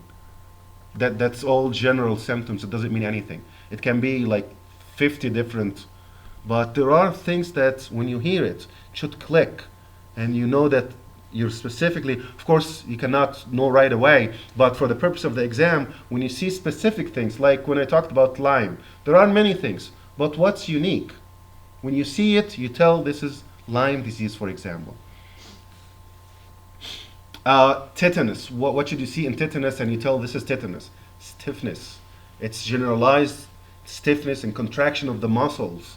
When you see that, and a history. I stepped on something and that cut my skin in the farm, in the backyard, something like that, okay? So there is always something that's unique, and this is more important than just remembering headache and tenderness and everything else. I have a question. With Yeah. Lyme disease, do you always get that circle, like with the bullseye or whatever? Yeah, yeah. Because I had Lyme disease when I was 2, and I don't think I ever had that. Mine, like, we had what looked like the actual tick. So I think that's how, like, well, that's what, like, the case is, like, no one even knew what it was. But, like, my symptoms were, like, way different. The thing is, it can look kind of, it's always there. But sometimes it looks very obvious, like I showed you, and sometimes you don't even recognize it unless somebody like specialized who can tell, okay, it's faint and it's not perfect, but it is. So it's not necessarily that obvious all the time. But what I'm showing you here is the typical. Okay. That's how it looks like. Sometimes it's faint enough that maybe you can tell. Didn't always get it, or you always get that? Okay. What is it again? I didn't know if you, like you said, you obviously always get it. I wasn't sure if you sometimes get that. And then sometimes don't. It usually show up like this as unique, But again, sometimes it's not very obvious, not very clear, and so on. So poliomyelitis. Polio, it's because it's caused by poliovirus. This is the name of the virus. And myelitis, myels means spinal cord, itis means inflammation or infection. So this is inflammation or infection of the substance of the spinal cord by this virus, poliovirus. And obviously there is an immunization against that. It's more in Africa, West and Central Africa. It's highly contagious. And the most important thing about the unique about poliomyelitis is flaccid paralysis. Flaccid paralysis. Yeah, vomiting and headache and fever, but we saw vomiting and headache and fever everywhere else, right? It's not unique. So you will see it most of the diseases. But what's unique? Flaccid paralysis. Why? Because this virus loves to invade the anterior horn, specifically, and this is what I was talking about. So when the anterior horn is attacked, of the spinal cord, or the motor neuron, which come from the anterior horn, that will destroy the motor neurons from the origin. So the flaccid paralysis means you cannot move your muscles, and there is no tone. This is flaccid paralysis. And those people cannot move without prostheses or braces or something support, which is not the same for spastic paralysis, by the way. Some people who have spastic paralysis, they cannot. I mean, tell them bend your legs, and they can't. They cannot move it. But there is a spasm that they can move actually without support. But flaccid, it's too soft. There is no tone. There is no spasm enough that they have to use support. Beside other things, but this is the most important thing. Herpes zoster. A virus is called varicella zoster that can cause chicken pox, if you're familiar with the chicken pox. And the chicken pox is called by varicella, and some people will have chicken pox today, and 5 years later they get the herpes, the shingles or herpes zoster. So it can be secondary infection. Primary is chickenpox in this case, but it can cause another. So that's why they call it varicella zoster virus, because it's varicella and zoster. So varicella causes something, and zoster called some condition is called by varicella, and the other one's called zoster. So varicella is chickenpox, and zoster is shingles. And shingles is usually patches of redness that's painful. Okay, and this is something unique. Pain, paresthesia, and vascular rash. So there is a rash, okay, and this rash is painful, and paresthesia means you have abnormal feelings about it.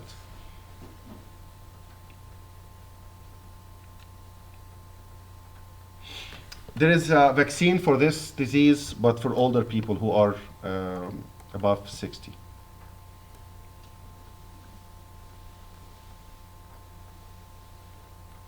Polio syndrome, post-polio syndrome. Post-polio syndrome is somebody having an infection, poliomyelitis. It's gone, and 10, 20, 40 years later, after recovery, they start to get the signs later on. This is called the post-polio syndrome. Rice syndrome. Most important thing to remember about this is infants or children who have fever, viral infection causing fever, and they got aspirin. Okay? And that's why they always say don't use aspirin with infants or in children in general. Don't use it. Okay? But he's having fever. Yeah, use something else. Use Motrin. Okay? You can use Tylenol, but not aspirin. Because of this, they discover the Rice syndrome. You give treatment. A kid is having viral infection. You give him aspirin. His liver is destroyed. A reaction occurs between the aspirin and the toxin. So that's why they always avoid aspirin for kids who children who are having viral infection. It's the most important thing to remember. Viral infection treated by aspirin destroyed the liver. It can destroy the brain as well. Okay? And as you see, I'm focusing on certain things. This is the core. So remember this. This is good enough.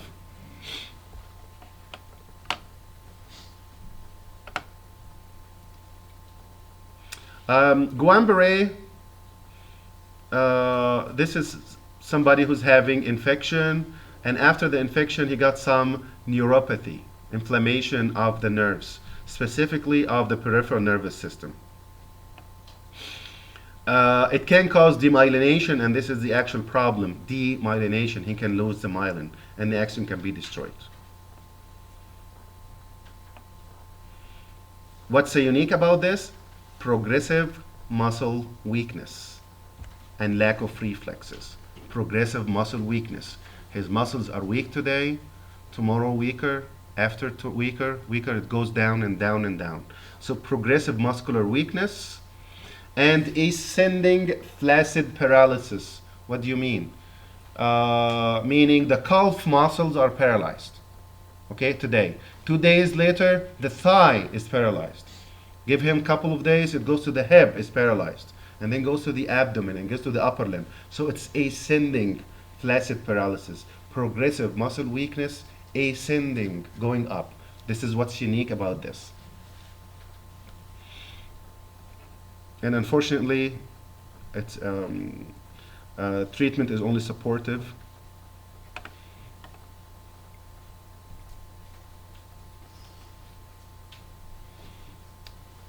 Head injuries.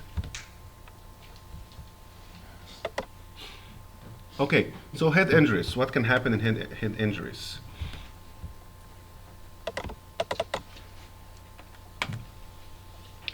If somebody got injured in his head, what type of injury is it? Did he just like get trauma to the head, some sort of trauma? This is called concussion. So the concussion is minimal brain trauma. You just got a little bit of a trauma to the head. So the brain inside like got stuck or moved against the skull, and this can cause confusion. Concussion, and the concussion is something reversible. Just stay for a couple of days and sometimes less, and then go. So if there is something that's mild enough, and it can cause some headache and amnesia a little bit, and then we'll go. Okay, usually 24 hours. So what's the concussion? Mild trauma to the head, can cause amnesia and headache, usually relieved within 24 hours. This is concussion. Contusion, on the other hand, is if actual bruising to the brain tissue occur. Blood vessels ruptured, some edema, and this is due to blunt blow to the head. And obviously this is a little bit more than just concussion. Concussion is just the brain is like hitting the skull a little bit and going back, okay? And this is just 24 hours. Contusion is actually bruising of the brain tissues itself. The other way is if you have an injury to the head, is it closed or is it opened? Meaning you have an injury, you have an accident or something, and nothing is opened of the skull. This is called closed. And if it is opened, so you have like an injury or something that's opened outside, this is called open head injury. So something like penetrated or broken or something like that. Open or closed. Depressed skull fracture, a fracture that the bone of the skull itself is depressed in, so it can actually go to the brain, and it can actually injure the brain. Basilar fractures.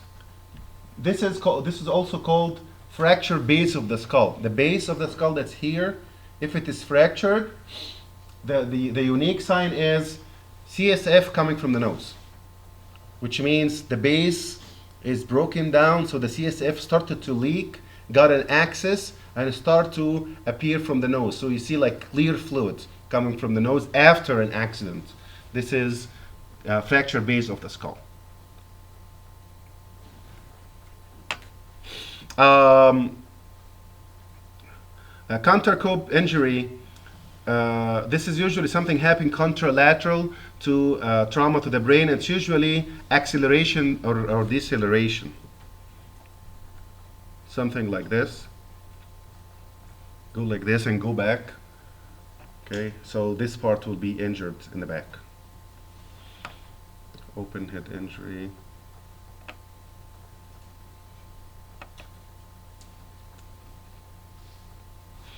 Okay, injuries can be primary. Something happened to the brain directly, something ruptured, something laceration, damage, or secondary, so like edema happened or hematoma or something that's affecting the brain.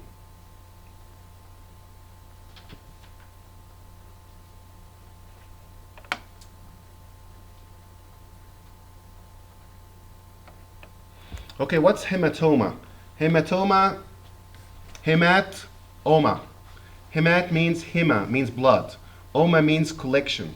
So hematoma is a collection of the blood in a location, a specific location, that can cause increased intracranial pressure.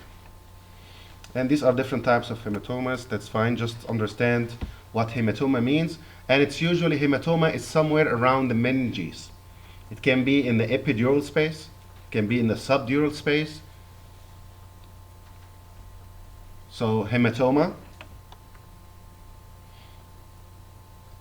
And hematoma usually take about 7 days, take a week, and then it will resolve, disintegrate. The body will resolve it and take care of it. Subarachnoid hematoma. So subarachnoid is actually hemorrhage, not a hematoma. Intracerebral hematoma. So hematoma can be 1 out of 3. Epidural in the epidural space, subdural in the subdural space, or it can be within the brain itself, which is called intracerebral hematoma. If it happened in the subarachnoid, it's not hematoma, it's hemorrhage. Okay? And if it happened like this, what do you expect to see in the CSF? If there is a subarachnoid hemorrhage, blood. And we're not supposed to see any blood. Okay? In the CSF, we might see a little bit of white blood cells, never red. Or it's subarachnoid hemorrhage.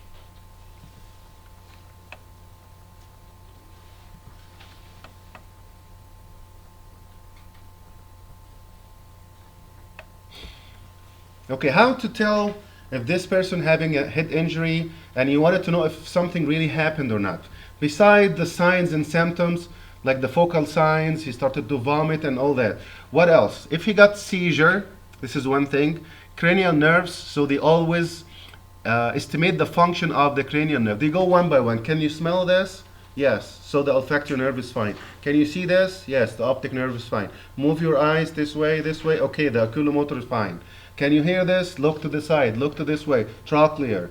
Can you hear me? Yes. Vestibulocochlear is fine, and so on. So they can actually check if the cranial nerves are affected or not.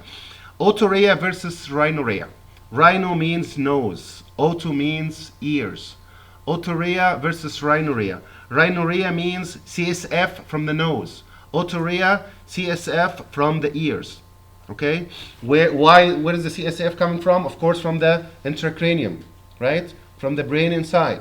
So how it's leaking out and coming out of the ears or coming from the nose, otorrhea versus rhinorrhea, it means the head is injured. CT, MRI, glucocorticoids. Again, always remember that glucocorticoid decrease inflammation and edema. Always remember this. They decrease edema and inflammation, and that's why anybody having increased intracranial tension, they give him glucocorticoid. Why? Anti-inflammatory. And so, because it's anti-inflammatory, it decreases edema. Of course, if somebody's having head injury, they have to give him antibiotic just in case, even if he's not infected. Just because of the trauma, there is a route somewhere that leads to the inside. And the brain is supposed to be completely isolated. There is a skull, there is a blood-brain barrier. So it is isolated, but if you see leaking of the CSF, it's not isolated anymore. So antibiotics has to be given. They can actually reduce the intracranial pressure. Sometimes they make an opening and they put a tube to relieve the intracranial pressure if needed. Oxygen, they give it because when somebody's having increased intracranial tension, the vessels are actually constricted or compressed within the swollen tissues. So the swollen tissues start to compress the blood vessels. They give them oxygen to relieve this situation. Spinal cord injury. Most important thing here is dislocation versus compression. Dislocation is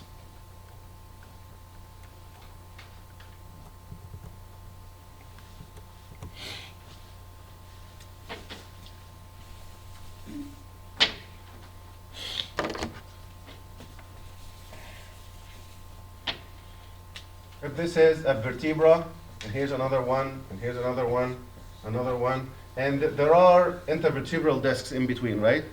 And within the discs, there are a nucleus inside here, right? That's called the nucleus pulposus.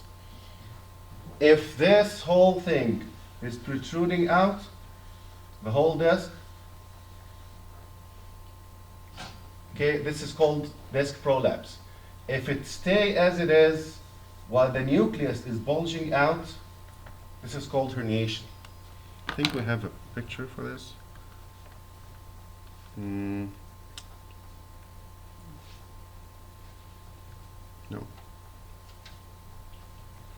Okay, so herniation versus dislocation.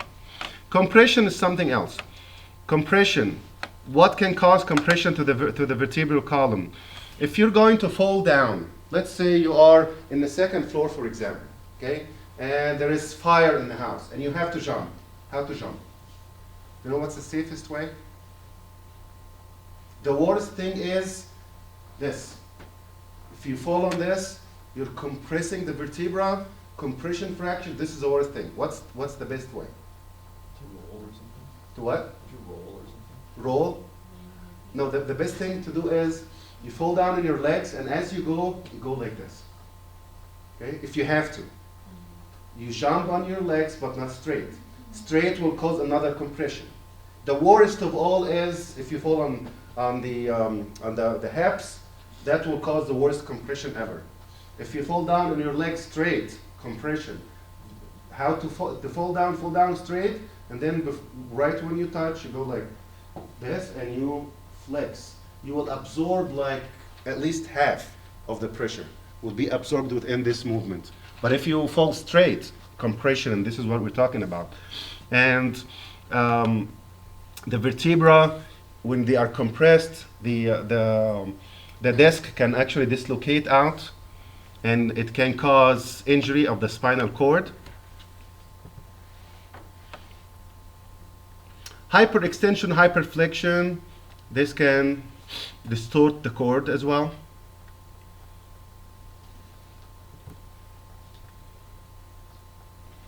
This is the worst one. Look at this.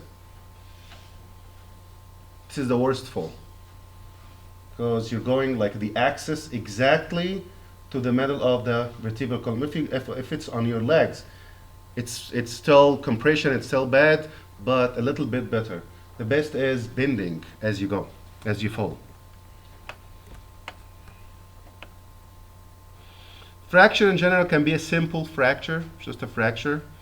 It can be compression, like falling down, like what I talked about. Wedging, angular space, it can be dislocation.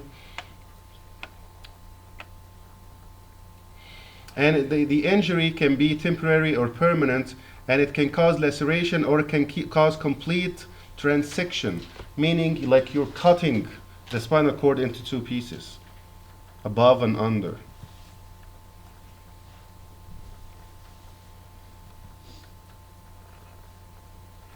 These are the dermatomes. I'm not going to ask you about to know which is which. Of course, that's too much.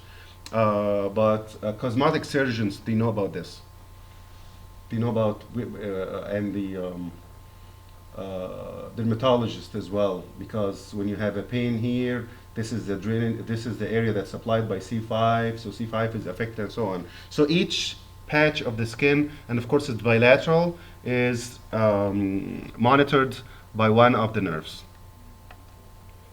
Spinal shock is like like a shock happened to the spinal cord.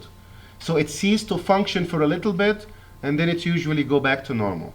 It will recover, like inflammation or something. If the spinal cord is damaged, what's going to happen here is, let's say somebody's having a damage at this point. Okay?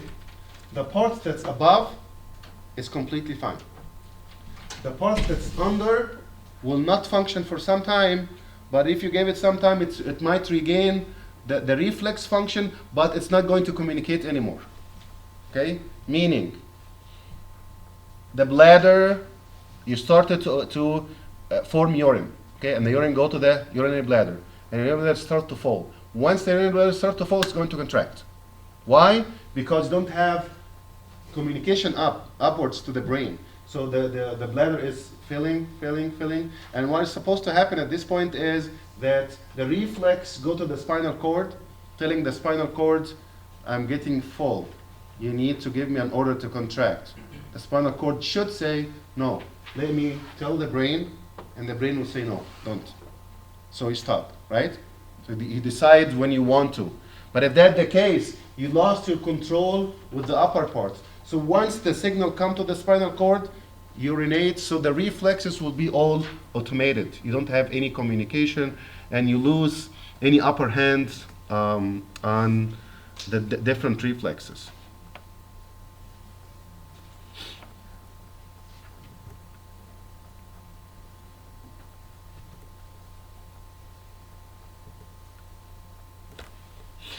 Okay, if somebody's having paralysis, we hear about paraplegia, hemiplegia, quadriplegia. What's the difference? Quad means four, or tetra means all four extremities are paralyzed. Hemi means half, like one side. Paraplegia is lower parts only. Okay, like lower limbs are paralyzed. This is called paraplegia. So it is, is it upper or lower? This is paraplegia. Is it right? Is it left? That's hemi. Tetra or quadriplegia, that's the paralysis of the four of them, four limbs.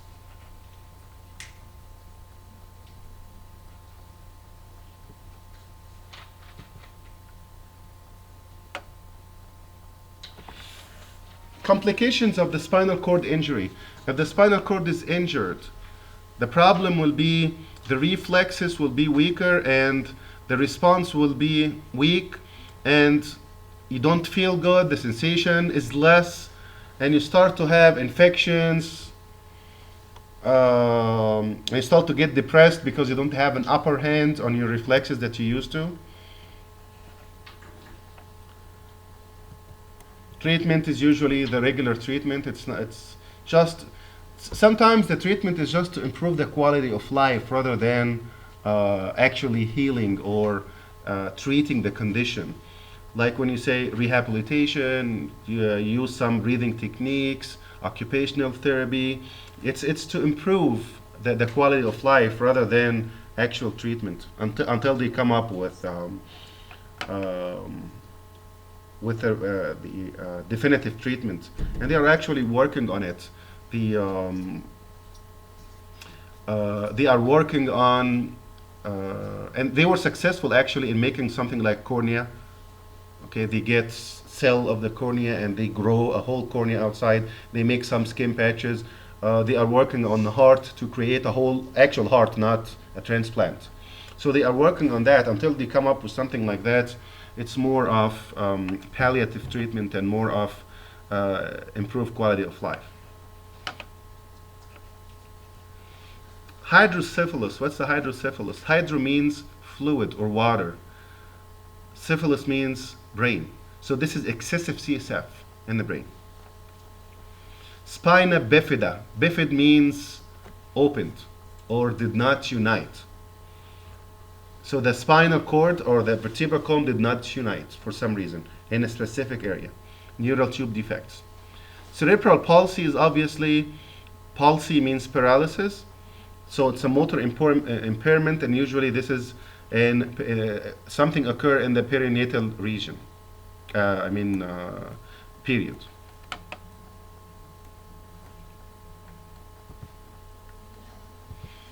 Okay, congenital neurological disorders. Hydrocephalus, accumulation of TSF. So we secrete the CSF, goes to the brain, goes around, and then leave, right? If you make more than what is drained or drain less of what the CSF forming, so if one of those is not working the same pace as the other, the CSF will start to accumulate, and this is called hydrocephalus, accumulation of CSF in the brain. It can be opened and it can be closed, meaning the ventricles are continuous with each other, that's opened. If they are closed, this is closed hydrocephalus. And of course, increased intracranial pressure, it's the same thing.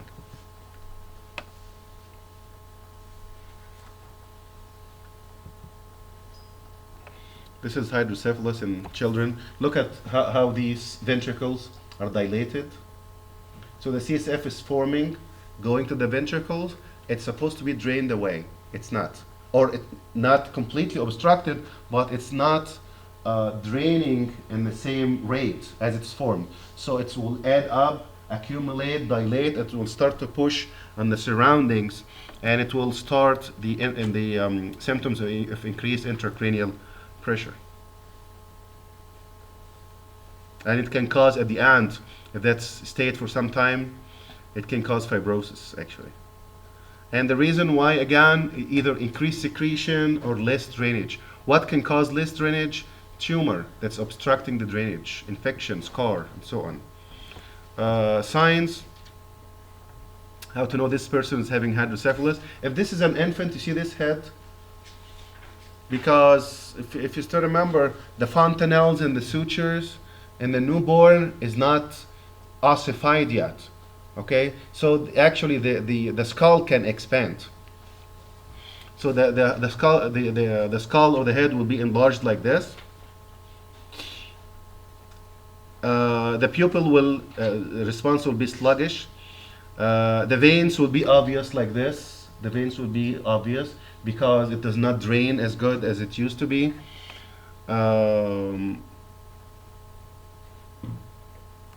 This is called the sunset sign. If you look at the eye here, looks like a sunset.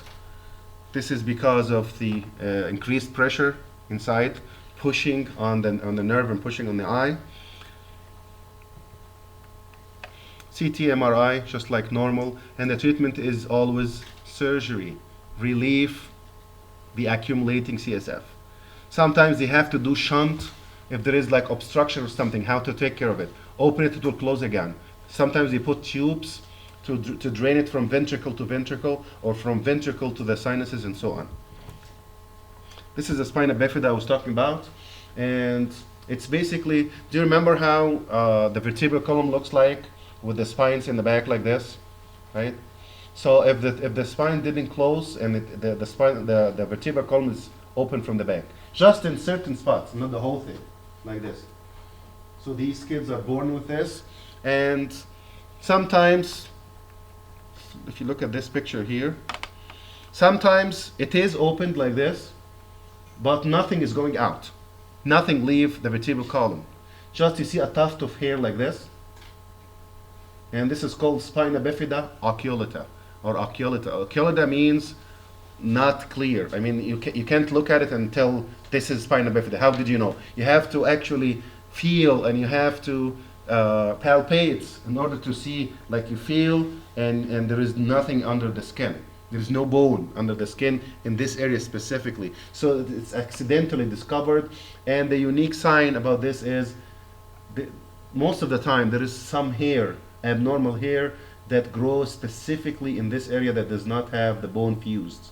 But nothing moved out of position. Meningocele, meningio means the meninges, the cover, pia arachnoid dura. Cele means like a bag. So it's just the meninges are making a bag out like this. Okay? How about the spinal cord and nerves? Nothing. This is just meningocele. If the spinal cord or the spinal nerves start to go out from this opening or from this non-fused vertebral column, this is called myelomeningocele, meaning the spinal nerve, spinal curves, spinal cord, plus the meninges, both of them are protruding out. So this is what we need to know about this, the three types.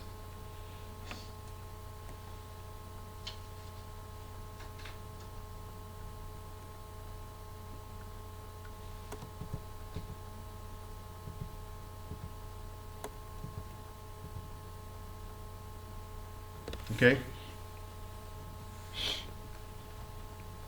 So there are three.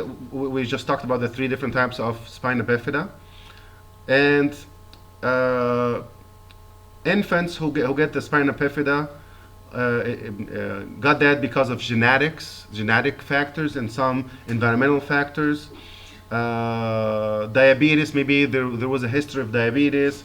Folic acid deficiency, for example. Like that's why all pregnant ladies should follow up with a doctor, because everything has to be within normal, including, most importantly, actually folic acid. Deficiency of folic acid can cause not only this one. There are different types of congenital anomalies that can occur because of the deficiency of folic acid.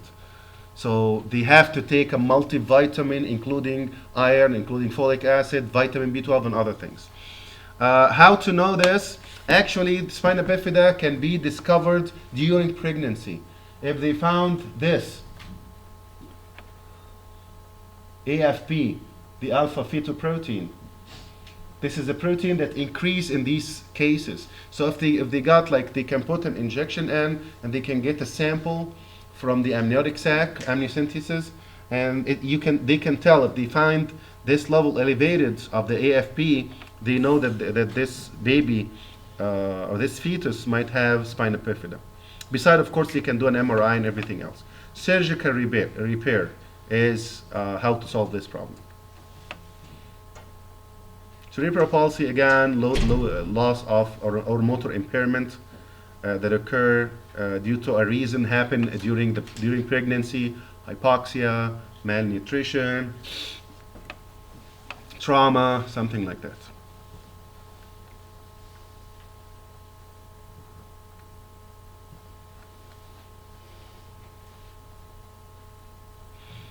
Paralysis, if it's immediate, that can take care of the problem, but if not, they will have to do speech therapy, physiotherapy, occupational therapy, and so on. Degenerative disease. These are a group of diseases of the brain and spinal cord that cause degeneration. Started to degenerate, you start to lose. So multiple sclerosis is one of them. So this is sclerosis in multiple spots. Sclerosis means fibrosis in different spots, and this will cause progressive demyelination of the neuron of both the brain, spinal cord, and cranial nerve, so it's everywhere. And that's what's called multiple sclerosis. It's different sclerosis, different demyelination and fibrosis in different parts. And the unique thing here is progressive demyelination. Progressive demyelination of the neurons everywhere. And this will affect all different functions because of that. At the beginning, there's inflammatory signs, and then you see the plaques, and the plaques is these fibrosis. Sclerosis means fibrosis. If you see that these plaques in different size, this is something that tells us that this is multiple sclerosis.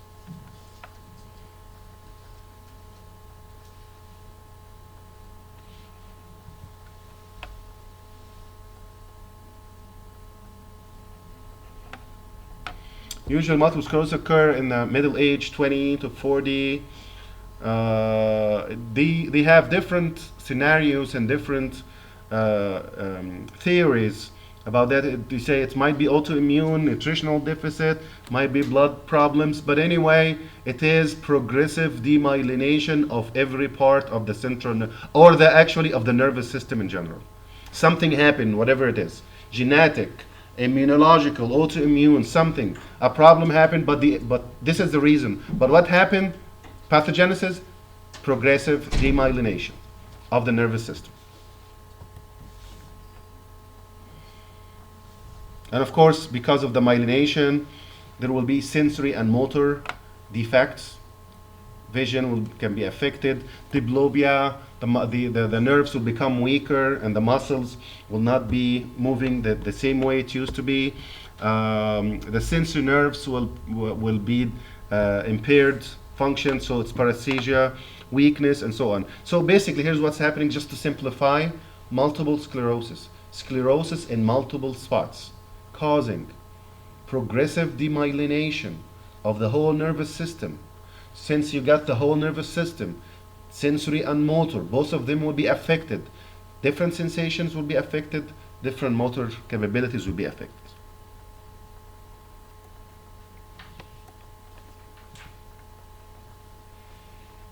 MRI, of course. Treatment, same thing, just supportive. Parkinson disease. What's the Parkinson disease? A degenerative disease.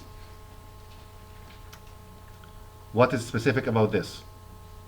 It's a dysfunction of the extramedullary motor system. Basal nuclei degenerate. This is different. This is in a specific area. Okay? Basal nuclei. The basal nuclei progressively degeneration, not the whole brain, just the basal nuclei. So what's the function of the basal nuclei? It contains the basic balance of the skeletal muscles. If you remember, we talked about this in the beginning. So if you lost the basal nuclei, the balance is gone and the movement and coordination will be affected. So those people will have resting tremors, and they have rigidity, postural instability, and they have something unique actually, which is called the mask face. Mask face, you talk to them, they don't laugh, they don't smile, they don't do anything, just like this. Mask face. Okay? Not because you don't want to be reactive or they are not emotional or something, or they don't have emotions. The muscles, they have a problem controlling their muscles. Mask face, complete mask face. They can't smile, they can't do anything. Okay? This is something unique. Besides resting tremors, you will go like this. Okay, you look at their face, you tell them something. They are not angry, they are not smiling, okay? They are not upset, they are not happy. You don't see any facial expressions in general. And you think they are like being rude or something, but they don't have expressions. Okay, because of the basal nuclei got degenerated. Resting tremors, muscle rigidity, mask face. It can be primary, like it happened for some reason, the basal nuclei are destroyed above 80, or it can be a problem that leads to these basal nuclei got affected, like somebody having encephalitis and then the basal nuclei are affected, trauma, vascular disease, drugs, and so on.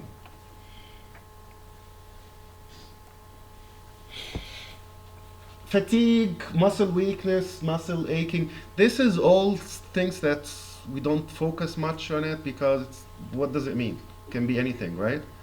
But what's unique here? Resting tremors. At rest. Try to sit down and don't move, they go do like this. They cannot control it. Okay? Try to move around, bend hard. Okay? Mask face. These are all things that are specific. So this is what we actually should focus on. When you see it, if you're talking about whether question or patient or something, what can actually give you solid information? Anorexia and fatigue and muscle weakness and headache, yeah, that's everywhere. But what's unique here is mask face. resting tremors, rigidity, right?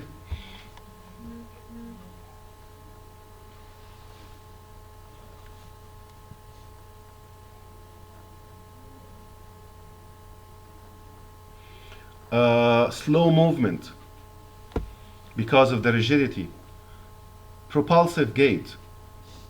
Okay, they move like this. Okay, they go like this. They can barely move. Beside the tremors, and just if you remember the most important 4 or 5 things, that's good enough. You don't have to memorize all of that. Resting tremors is important. Rigidity is important. The gaits, how they move, and the mask face. This is a Parkinson disease, a person affected by Parkinson disease, resting tremors, mask-like face, no smiling, no anything, rigidity, everything is rigid. Can you like extend a little bit? No, it's hard. Like they barely do it. Okay, tremors, shuffling steps, they go like this. Okay, I'm actually describing patients that I saw like having these diseases.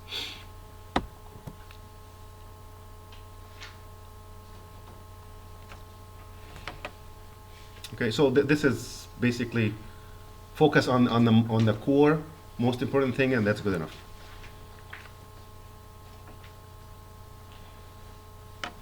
The other problem that can happen to those people is they can have retention of urine and stool. They have a problem to evacuate, urine retention and constipation. If there is a cause causing causing this problem, they have to remove it. But the treatment is dopamine replacement. Why? Because dopamine, remember that, this is a neurotransmitter that help the basal nuclei to work. The basal nuclei are destroyed or broken or something happened to it. You don't have enough dopamine. That's why you can't move. Okay, so they have lack, mask face. Why? You don't have enough dopamine. Give them dopamine and they will start to improve a little bit. Not much, because the basal nuclei itself are affected. Anticholinergic drugs just help a little bit. The rest is improve, I call it improve quality of life. Like speech, try to improve the speech, work with them with the language, occupational therapy, monitoring, and so on. But dopamine is the dopamine and anticholinergics. L-Dopa, this is one of the dopamine precursors that they give them. So you're trying to replace what they lost, which is dopamine. ALS, or Lou Gehrig disease. This is a progressive degenerative disease that affects the upper motor neurons and the lower motor neurons. Does not affect the cognitive functions. Myasthenia gravis. Myasthenia gravis is an autoimmune disorder. Autoimmunity. So your immune system targets something specifically. You have antibodies that target something specific. What is that something? The acetylcholine. You destroy your acetylcholine. So, which is the opposite of the Parkinson disease, right? The Parkinson disease, you give them anticholinergic because the acetylcholine is increased, and this is what's making them not able to move. But this is the opposite. This is destruction of acetylcholine. So what's lost here? Acetylcholine. What's lost in the Parkinsonism? The basal nuclei with the dopamine. Can we remember that? If you focus on what I'm focusing on every 3 slides, I give you like 2 sentences or something. This is what can give you the core of the disease, not all of that, all these details. The most important thing about the myasthenia gravis is antibodies against acetylcholine making the muscle weak. This is the most important thing.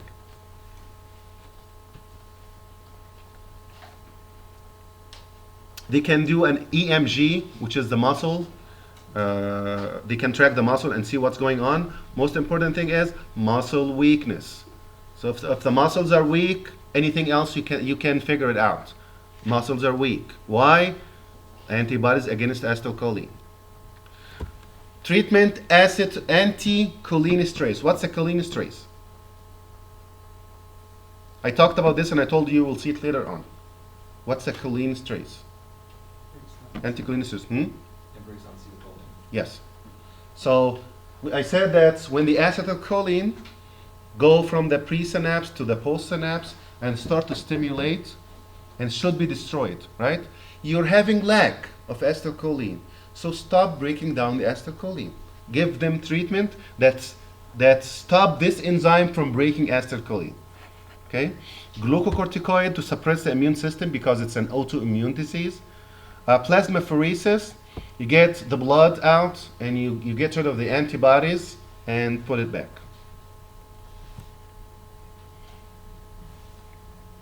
Huntington disease. This is progressive atrophy of the brain. Affect more the basal nuclei and frontal cortex. What's depleted here is GABA. You see in each one of those, there is something that's missing. In this, it's GABA. Gamma-aminobutyric acid. The unique thing about those people is something called the cuneiform movements. They do like this, like wrestling. They keep on doing like this while they are standing. Okay, they can't control it. So this is the cuneiform, like chorea. Restlessness, they cannot stand still or sit down or something. They have to be moving around like this. And because it is an inherited disease or it can be a genetic disease, they need to do DNA analysis to tell exactly what it is, because it is a chromosomal problem. It's chromosome number 4 specifically. It's an autosomal dominant. So beside the signs and symptoms and the causative reasons, it's an inherited disease. Inherited disease, autosomal dominant, chromosome number 4 specifically. Progressive atrophy of the basal nuclei. DNA analysis because it is a genetic problem, and the treatment, just symptomatic treatment. Alzheimer's disease, this is cortical atrophy. See, each disease you're focusing on something. This is the cortex. So cortical atrophy. What's the most important thing about okay, I think I skipped one. So dementia without memory, or you're losing not just memory, you're losing the cognitive functions and the memory, learning, judgment, and skills, and so on. So it can be due to any of these factors, vascular infection, genetic. Okay, and Alzheimer's disease is the most common form of dementia. Who died with Alzheimer's in America? You don't know? The American president who got Alzheimer's. Yes, Ronald Reagan. He forgot everything. Okay, he don't know his kids, his grandkids. Forgot about everything. Okay, memory is the most important thing that's affected. Progressive loss of memory, and the pathogenesis is neurofibrillary tangles and plaques.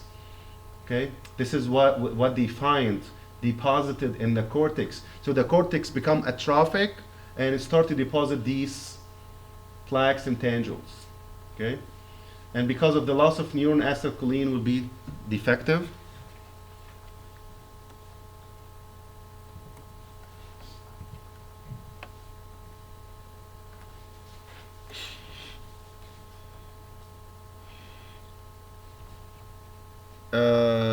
And because of the cerebral cortex is shrinking, do you remember the sulci and gyri? The sulci will become wider and the gyri will become smaller because the cortex is getting atrophic. Most important thing is unique, gradual loss of memory. Gradual loss of memory. Okay, and then the learning and judgment and cognitive functions start to deteriorate. Most importantly is gradual loss of memory. they give them some anti-cholinesterase drugs because acetylcholine is low in these patients, but again, it's just improving a little bit the quality of life. The other type of dementia is vascular, and this is because of a vascular problem, specifically in older people, and more importantly, it's hypertension. Jacob's disease. This is a progressive disease. It's something caused by a prion. A prion is not a virus, is not a bacteria. It's something solid that can infect somehow. They didn't categorize it yet. It's called the prions. It comes with a contaminated blood, contaminated with prions, and it causes memory loss and behavioral changes. AIDS dementia. People having AIDS in the later stages, they can get dementia, which is dementia. When you hear dementia, it is gradual loss of memory and cognitive function. It's always like this. Dementia, memory, cognition. Dementia, memory, cognition. Okay, you can read that for yourself if you want to, but psychological problems might be interesting, but we're not going to focus much on this. I think we talked about the herniation already. And that's it.